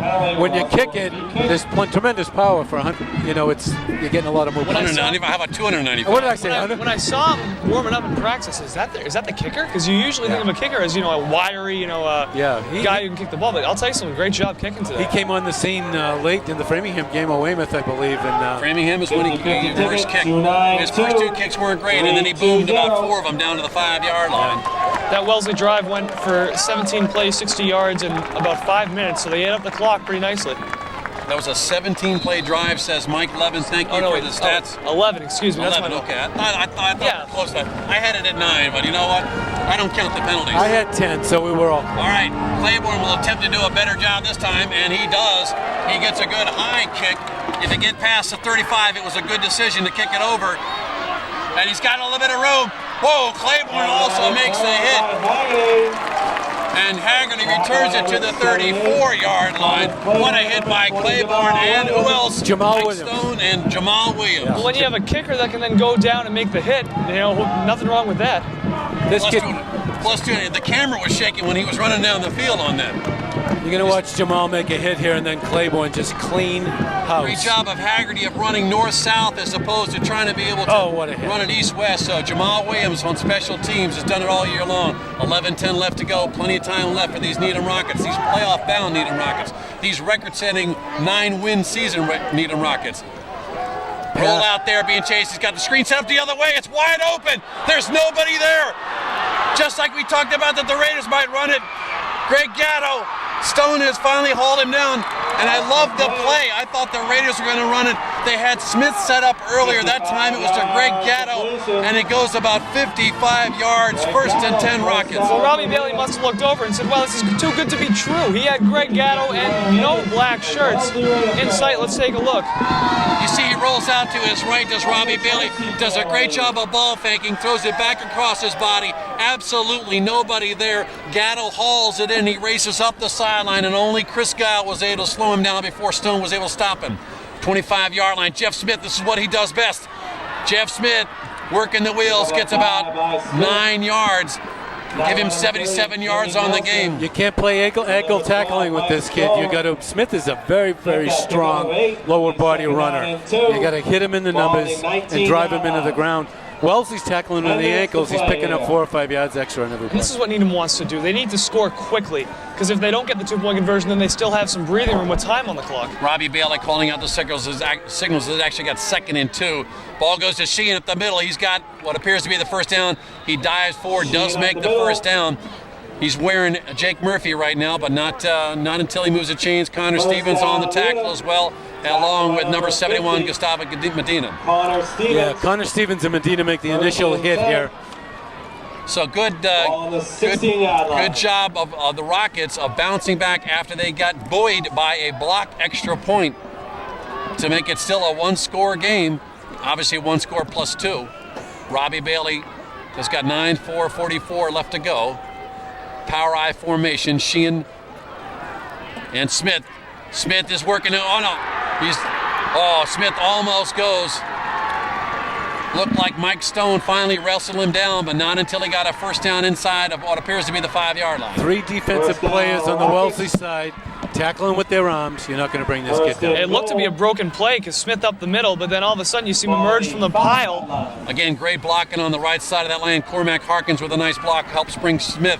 Smith's got it again. They're going to wear him all the way to the promised land. Jeff Smith dances into the end zone for his 2nd touchdown of the game, and it didn't take him long to do it. And just like that, the Needham Rockets have struck back. And after we saw a scoreless 3rd quarter, we've seen 2 touchdowns scored in less than 3 minutes here. It is 20-18 Wellesley. And that's exactly what you wanted to do. Just took about under 2 minutes, I believe, for that drive to occur for Needham. And now it's going to be interesting what Needham decides to do. Will they go for 2? They have plenty of time, but the kicking game has been suspect all year. So even going for 2 might just be a good idea regardless. Well, you got to go for 2 here to set up the tie. Even if you don't get 2, a field goal still wins it for you. There is time, however, left on the clock. That's the one thing. Needham did a good job getting down now with 9 minutes left. They can afford to take the extra point if it's the safer option. And then hope they get the ball. They'll get the ball back, most likely. Well, 1 point doesn't buy them anything. 2 points buys them overtime if they make it. And if they don't make it, they still got to score again anyway. They're not over there talking about how they're going to kick it, I can tell you that. And I know Coach Tracy has got these guys saying, stick to your lanes, stick to your positions, and let's stop this thing. So the Raiders will go large inside. Claiborne is in there, 78 along with 71 Gustavo Medina. Rosenberg, 55, and 81 Jake Murphy. This could end up being one of the bigger plays of the game right here. Plenty of time left. I mean, if we had 2 touchdowns scored in less than 3 minutes, and there's 9 minutes to go, you work the math. These 2 teams can strike quickly. Power, full house backfield. I think it's got to be Jeff Smith. Roll out. He's looking in the flat. It is tipped and knocked down. Drew Petzing with his 2nd deflected pass of the day. And just like that, the Raiders are able to hold serve on the extra point conversion. It is still a 2-point game. That call is very, very surprising to me. I mean, that ball went off John Maxwell's hands. He's an offensive lineman. Here you got Drew Petzing playing at 5'4". Let's face it, that's what it says on the paper. This kid's heart and his ability and his contagiousness on his team is a 6'2" player in my book. He's when you have 2 deflections like that, yeah. I think Petzing. What I love about Petzing is he reads so well. He forces so many players inside. A lot of times you're not hearing his name making the tackle, that's right. But he's the one causing the action. And he's cognizant of the passing lanes and where the ball's got to be thrown no question. For them to have success. And he's there every time. And if you're that short, without the height, you also have to be smart. Where are you going to be? Exactly. He has great intangibles, it looks like, here, Drew Petzing. He's cutting down angles and just doing a great job. The Raiders are fully expecting Machunsky to boot it away here. They do not have their hands team in. You see Randawan, 60. Chris Weston, number 63. 27 is Matt Colucci. Julian Turner's in there, along with number 80, Matt Fleming.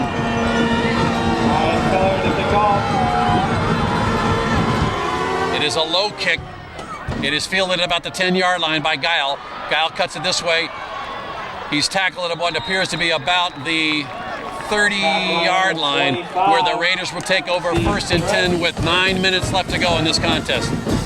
Great return by Chris here. He picks up a tough ball to handle on the half bounce and drives into the line and picks up about, 12 yards?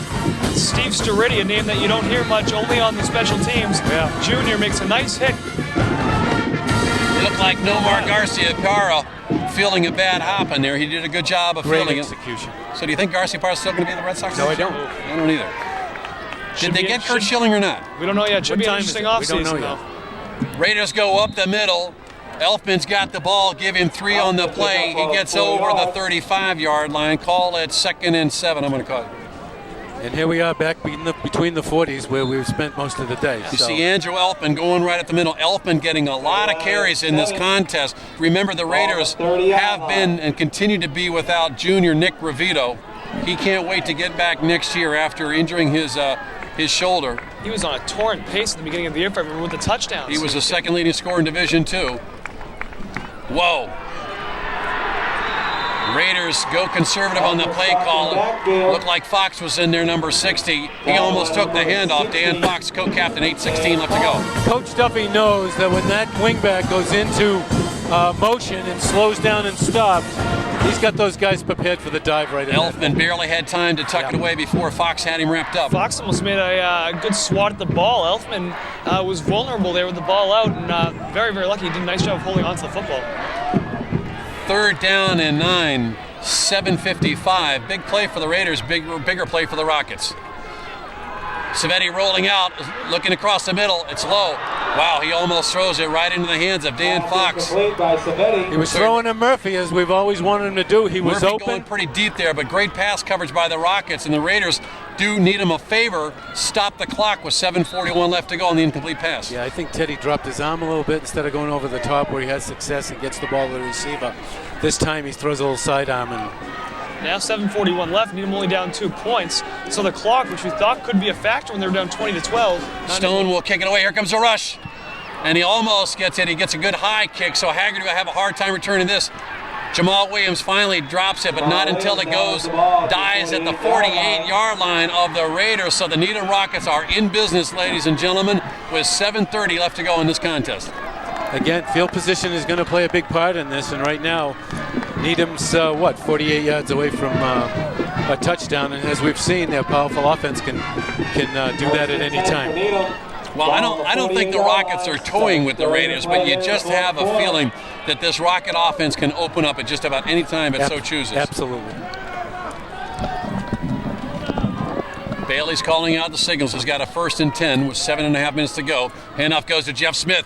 Jeff Smith's got room outside.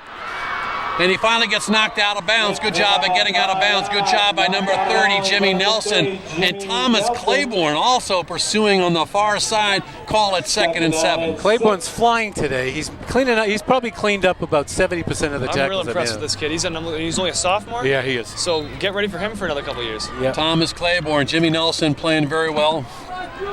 Jeff Smith about 100 yards or so rushing now. 102, he's eclipsed. Got 102 yards rushing. Needs 18 more to top 2,000. He's got the ball right here. He may have it on this play. He may have it on this play. Jeff Smith is going to get the 2,000 yards and more. He gets inside of the 20-yard line. And what has made him probably the Division II Player of the Year just got him about 25 yards in a 2,000-yard season. Yeah, Claiborne tried to pick him up at about after 8 yards. Falls down, and he picks up another 8 yards after that. Well, hats off to Jeff Smith getting this play in style here, the way he's done it all year. Yeah, his footwork is just incredible. If you watch this replay, you can see he's got changes of speed, good quick footwork. He's just a great athlete. 6:50 left to go. Man, we're seeing a lot of action here in the fourth period. Jeff Smith, 2,000 yards to his credit. He'd be the first one, ball to Sheehan, pile in the middle of the line there. He would be the first one to say he would not have 1,000 yards if it were not for his front line there. His offensive line has done such a terrific job all season long.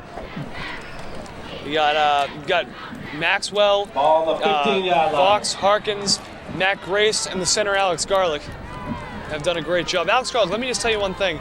Not a single bad snap on a punt this year, and I'm hoping I'm not jinxing him, but I didn't want to say it, but I mean, he's just been unbelievable. Oh, you can say it. Go ahead. You can say it anytime you want to say it. He's playing a solid game here today, too. 2nd down and 8. Sheehan got 2 on the play. Bailey calling out the signals. He's got Sheehan in motion. He's got Smith with the ball. Smith has got Chris DeAngelis all around him. DeAngelis pulls him down. If you're thinking field goal, Who are we thinking about here? I don't think we're thinking field goal, but you could see Matt Prezum. We've seen Matt Machunsky kick twice today. See a great job here by 62, Chris DeAngelis, co-captain. The quiet leader, the quiet man, Chris DeAngelis, lets his game do the talking on the field. It is a 3rd and 8, no gain on the play. Evan Rosenberg makes a great play to stuff the outside of that, forcing him to stay inside so that DeAngelis. So Ben Mark says we are in 4-down territory, but we've got 3rd down here. Ryan Harrington comes wide to the near side, being guarded by Flynn. He does a scat patch to Frank Andrews. Andrews working the wheel, takes the underarm shuttle pass.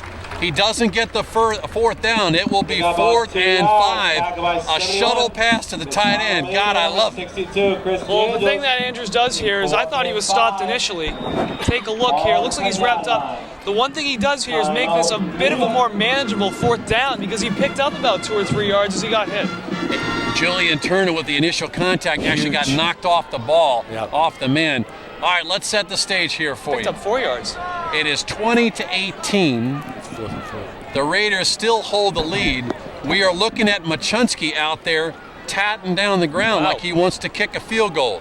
If he kicks it, it will be, the ball is at the 19-yard line. It will be a 29-yard attempt. We haven't seen many field goal attempts this year for Needham. He's got a kicking pad on the floor. I don't know if the camera can pick it up or not, but I believe the pad is out there. They're going to kick it. But I'd watch for the fake. I don't know who takes the snaps on the takes the snaps and holes. Bailey is going to be the one to hold. So, wow. Now, your quarterback, Robbie Bailey, is a holder. The Raiders got to be careful that the tight end or one of the wingmen does not slip out. Watch the outside. Good snap. Good hold. Good kick. No good. It is wide to the right. And just as Mike Stone barely missed one earlier against Dedham that would have won the game, a huge kick from Machunsky, but it sails just to the right. He kept his head down. He kicked it well, but it went just outside of the right upright. With 5:02 left to go in this contest, the Raiders will take over 1st and 10 at their own 20-yard line. Offense needs to control the ball right now, but going back to that kick, offensive line did a great job holding them out. Just a tough break. With a leg like that, Ben Mark, you know that they'll need Machunsky against Acton Boxborough. Great kick by the kid. It just sailed a little bit wide right. That was just wide right. Handoff goes to the fullback, to Elfman. He gets maybe 1 or 2 on the play. The clock is ticking. 4:55 left to go. Coach Duffy has great pride in his defense, and he has a lot of trust in this defense to get them the ball back. And I believe that's what Duffy's going for now. He says, you know what, if we miss that field goal, we can work the field position game again because Wellesley's field position on the 21-yard line. If they can get him to go 3 and out, we can have an interesting last drive. 4:37 left to go. 2nd down and call at 8. He is going to throw it. I don't understand why you're going to throw the ball and stop the clock and give Needham a free timeout. Don't understand it. But that's what they did, and the clock does stop. They ran the slant pattern to Flynn. It was an incomplete pass, so Needham gets a free timeout. Yeah, I question the call a little bit, but, you know, he's a hero if he catches it. Oh, absolutely. You know, it's like anything else. The ball was thrown a little bit down around his shoes, so Flynn had a hard time trying to catch that. They actually work at that. Teddy's target is his knees. Doesn't want an interception, wants him to get down on the ground, pick it up. Now on 3rd and 8, you think they may have to pass here if they want to keep this drive alive. That's right. So Savetti has got 3rd and 8. He's got Nelson in motion. He's got Guile cutting back against the grain. Chris Guile trying to get 1st down yards. Had to get over the 30. He did not get over the 30. He had to get to the 30-yard line. The ball started on the 20, and it will be 4th down Raiders. Now, if you are Coach Bill Tracy, you kick it away. You see Guile cuts back against the grain. He's got to do it all on his own. Evan Rosenberg does not hit anybody, and Guile gets tackled.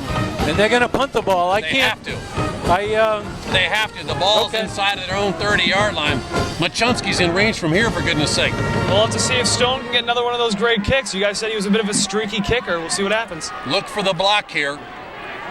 Rockets may try to block this. They need to go. Raiders, somebody needs a good snap. They get a good snap. They're coming. Here comes a kick.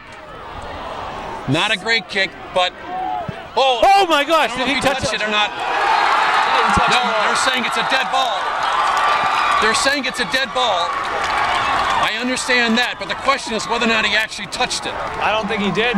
It is 1st down Raiders. They are saying that Haggerty attempting to make it. Wellesley. They're saying, but you cannot advance. You cannot advance a punt that hits the ground, which that one did. So you see here, Haggerty calls for the free catch. That might have gone through his hands. It We looked can't like tell. Nelson violated the 5-yard rule. They did not count it. Jamal Williams picks it up and raises it in, but it does not count. The referees are still discussing it. Let's see if we can get another look at this. Yeah, we got a tough camera angle. I don't know if he really touched it or not, but that's what the refs are calling it. Tough call. That is a tough call. Well, the Raiders have got the ball now inside of the 44-yard line. That timeout, I think, is going to loom very, very big because the Rockets have still got, I believe, 4 timeouts left. So the Raiders have to move the ball to keep the pigskin. I don't know. I don't know if he touched it. Hard to tell on this camera. He certainly tried to catch it. And kind of like the first baseman who or the second baseman who just brushes the bag on a double play, they just sometimes give you the benefit there. It went the wrong way for the Rockets, but their defense will have to step up. There's one kid out there that knows whether he touched it or not, and that's... The Raiders don't want to stop this clock. They give the ball to Elfman. Elfman follows Stevens and Rosenberg for 7 yards. He gets inside of the 40, and that's not what the Rockets need to do on defense if they want to get this ball back. 3:22 left to go. Second out and 5. Needham's playing right now with a little bit of a chip on their shoulder. They're not happy about that call. No, they're not at all. They can't let them affect their game, though. They need to come out and take care of business. 3 minutes to play. The 6-4 Wellesley Raiders attempting to pull the upset here on Thanksgiving Day. Guile steps back in motion. Hand off to Guile. Guile on the right side. Dances trying to get the first down yardage. Gets close to it. He will be just short. He gets to about the 35-yard line. Needham now does use one of their timeouts. Needham needs to get a stop here. It's imperative that they make this stop. Great kick block by Julian Turner here to spring Chris Guile on the outside. Just does a great job. So Chris Guile playing his last game, the last of the incredibly talented 3 Guile brothers. We've had the good fortune to watch for 7 years at least one Guile beyond this field.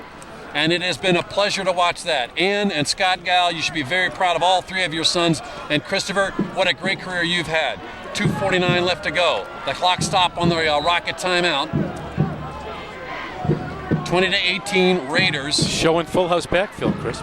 Full house backfield. Elfman off the right side. I don't think he's got it. Timeout Needham. Timeout Needham. Needham calls another timeout. Signaling 4th down.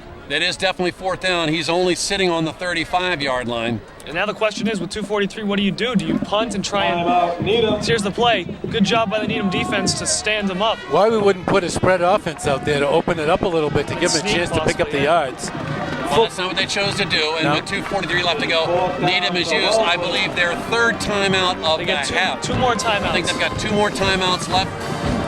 Mike Levin says yes. If Wellesley picks up the 1st down here, it's going to be very, very tough for Needham to get a good drive. So this is a big play, and I think they're going to talk it over right now. Well, this is like the NFL. You make the call. You have got 4th and less than a yard. The ball is just outside of the 35-yard line. You've got to get it inside of the 35-yard line. Jay Savetti, you're the coach. Make the call. I think what he's telling the interior lineman is maybe the quarterback keep for the first time this season. On the snap, on the touch snap, let's blow out the center of this line and let's get the yards. I think otherwise he would have called a play and ran something. But plenty of time for the Rockets to score if they stop them here. This Needham defense allowing only 94 points all year long coming into this game. Wants to answer the call one more time. Ryan Coyle, Jeremy Grunbaum, Frank Andrews, full house, Dan Fox. Full house again. Full house backfield. Handoff goes to Guile. Guile is over the 35-yard line. There are no flags on the field. That was my second choice, Chris. He goes behind Rosenberg and Stevens on the right side of that line. Check that, DeAngelis. Now Stevens comes in. Great job by Chris DeAngelis. Now time becomes quite a factor. Great job there of running by Chris Guile. Did you doubt that any other person on the team was going to get the football? I was saying something else, but they're so confident with the exchange between the backs, it made sense. So Needham does not use a timeout here. They will after the next play probably. Petzing in motion. Ball to Elfman. He needs to put 2 hands around. Don't go out of bounds. And He does stop before he goes out of bounds. Close to a first down. John Griffith said, get down, get down, get down. And the sophomore who ran wide does the wise thing and gets down before he goes out of bounds. He's learning on the run as a sophomore that you got to be cognizant of the clock, You stay see on the Elfman field. here get outside. He changes from the inside hand to the outside hand, and then he gets down. He sees it getting close to out of bounds, and he intentionally goes down and takes a knee before he goes out of bounds. Great job by Elfman. Smart play. We have 2 minutes left to go in this contest. What a terrific game it has been between two outstanding programs. The series stands at 55 wins for Wellesley, 51 for Needham, and 9 ties. Great tradition, Chris. Thanksgiving Day. Couldn't get any better. Beautiful day. Great football game between two very well-prepared teams. Not sure how much time we're going to have here at the end. And again, just want to thank so much all the volunteers, all the people from both gridiron clubs who've made this year so great for both of the teams. But really want to thank the crew who work here today. Director Eric Gazelle, great job in the truck. Camera Lawrence Holly, Josh Eilberg right up here, and Tim Nagel, super job of bringing the action. I don't know how Tamara Green gets those replays, but she does. Jim Rustani and Derek Guzzi are the grips. Mike Levin working the stats. We've had them. We've got Jeff Smith with 2,000 yards, and he kept track of it. And we're just happy to bring in this action. 2 minutes to go. Still got football left, gang. Time to control the football on the ground. Guile and Elfman 70 yards each, and that's a testament to this Wellesley offensive line and their running game. Smith's got about 145 yards, and Elfman and Guile have got 140 yards between the two of them. Balanced attack by the Raiders. They don't like what they see. Yeah. It doesn't hurt them, but they take time out. Teddy saw something in the inside. I don't know what it was, but I want to also just pay tribute to Bill Tracy and his terrific coaching staff, Dave Duffy and the Needham coaching staff. We wish them the very best of luck representing the Bay State Conference. Beat Acton Boxborough, baby. Jeff Smith, 22 carries, 128 yards. Once again, congratulate him for going over 2,000. So, Ted Savetti calling out the signals. Guile in motion. Hand off to Guile. He's got nowhere to go. He doesn't care. He just wants to go down. Needham will use another timeout. If I'm the Raiders, I don't know why I go backwards. You just got to go into the line, because why lose yardage here?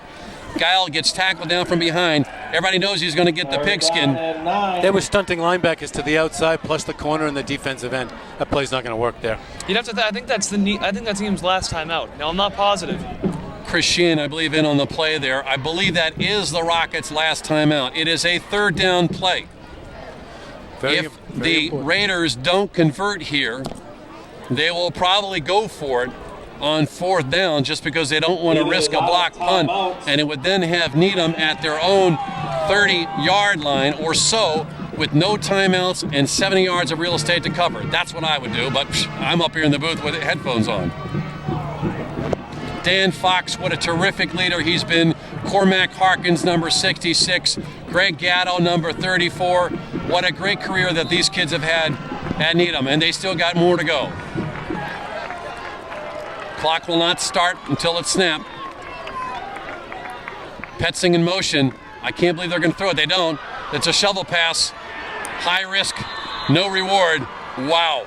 Pick up of a couple yards by Guile, tackle by number 34, Greg. Fourth down, let's set the stage. Fourth down, the clock is running. 1:40 left to go. Wow. That's an interesting call. Coach Tracy wanted to say, you know what, they all think we're going to run it. These guys up in the booth think we're going to run it. Forget about it. Yes. I'm going to give it to my guy, Guile. Wellesley can probably take the clock down to at least 1 minute left, maybe even in the 50-55 second range. Needham will have no timeouts. First of all, though, Needham has to make a stop on defense, because if Wellesley gets a first down, that's all she wrote. 1:14 left to, no. They're going to take the delay of game. They will take the delay of game. I don't know why they wouldn't take another timeout. Why give them 5 free yards? Just take another timeout if you want to stop the clock. Firstly, unless they're setting up a punt, that's what I think, to try and drill Needham deep in their own territory. That's the only other way I could think. I tell you what, I hope their success. punt sets up the block, punt sets up the return. A lot of things can happen here. Bad snap gives them better field position, but You're going to see a pooch to the right side. he gets it away. Let it. And Jimmy Nelson downs it at the 21-yard line. They were fortunate there, I'll tell you. Great job by Stone to get that ball in the air. If they didn't get that ball in the air, I'll tell you something, we would have been talking about great field position for Needham. Very lucky. Well, if that punt gets blocked, that would be like one of those Grady Little, leaving in Pedro Martinez discussion perhaps for years to come, but it pays off and Mike Stone gets it away. You see the Wellesley band there, they're happy, but I gotta tell you, everybody else on this side of the field has got their hearts in their throats because with 1:07 left to go and the best tailback in the history of Needham in that backfield, anything can happen here. No timeouts though for Needham. Robbie Bailey's got no timeouts. He's looking across the middle, he's got Lodge. Oh, Frank Andrews has got it. It's interference. What a catch. They'll probably take the play because it would be only a 15-yard gain on the penalty. Great catch by Andrews. The clock didn't even move. Is that 1:02 left to go? Frank Andrews has 5 seconds to move. Frank Andrews just has very sure hands and does a great job over the middle. The guy who's running the clock is right next to me. He just threw a bottle at me. Mike Stone is draped all over him on that play. There's a crowd over the middle, and if Bailey throws that ball, you know, a little bit with less accuracy, you're talking about interception. That puts him back inside the 40-yard line where they've had success. Well, you got to get a pass rush here. Claiborne comes out. There's nobody across the middle. Where's the free safety? Bailey drops back. Stevens chases. He's got the screen, and it's incomplete. Maybe it's a fumble.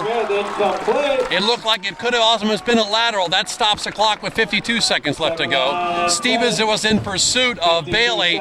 They tried the screen pass out there to Smith, and if he had caught it, he had some room. I'll tell you something. Not having Steve Sears right now really hurts this team. He is their deep threat.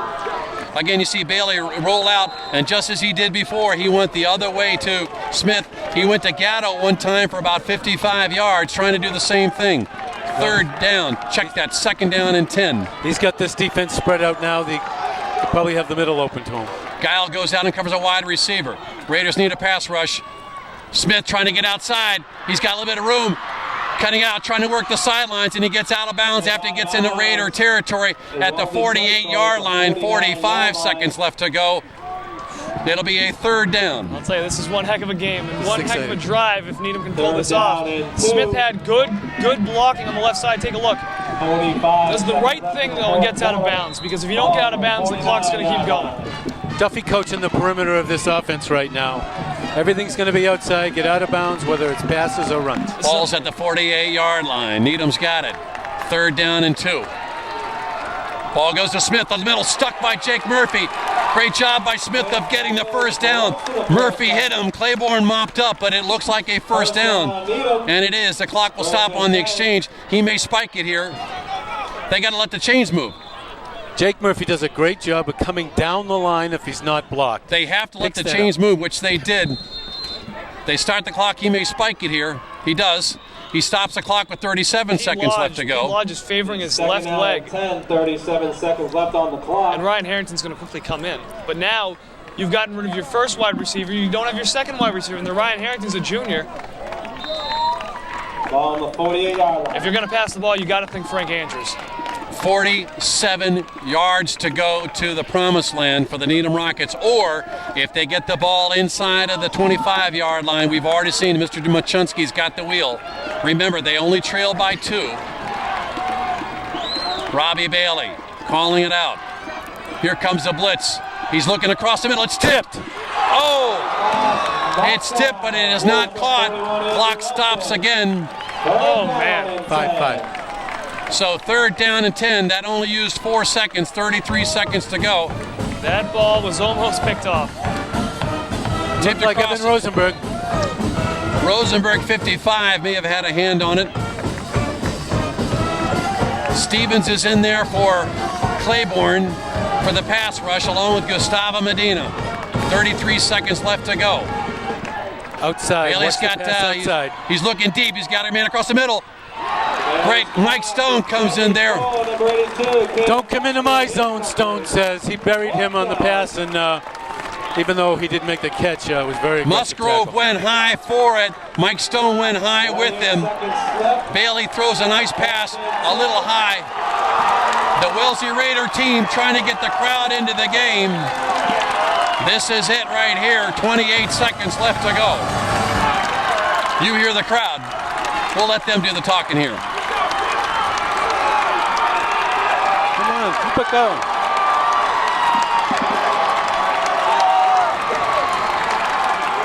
28 seconds. 20 to 18 Raiders. 4th and 10.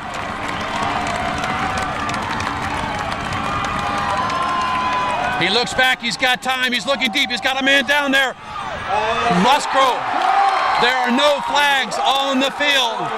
And with 21 seconds left to go, it appears as though the Wellesley Raiders have put on their Cinderella dress and will prevail on Thanksgiving Day to improve their record to 7-4.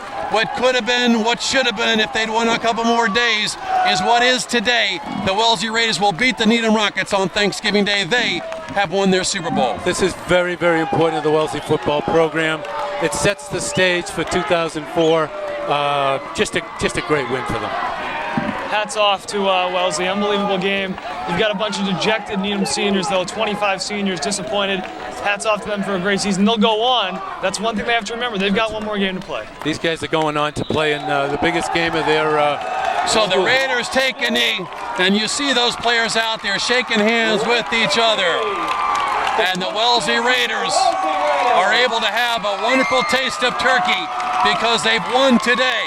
But the Needham Rockets, they have to regroup, go home and enjoy a Thanksgiving dinner. They had an incredible record-setting regular season, and now they move on to the postseason. And there's not one Wellesley Raider who's shaking hands down there with a rocket right now that's not saying, guys, good luck on Tuesday, winning for the Bay State. Absolutely. They're the representatives of the Bay State League. There's a tremendous amount of camaraderie here after the game is over.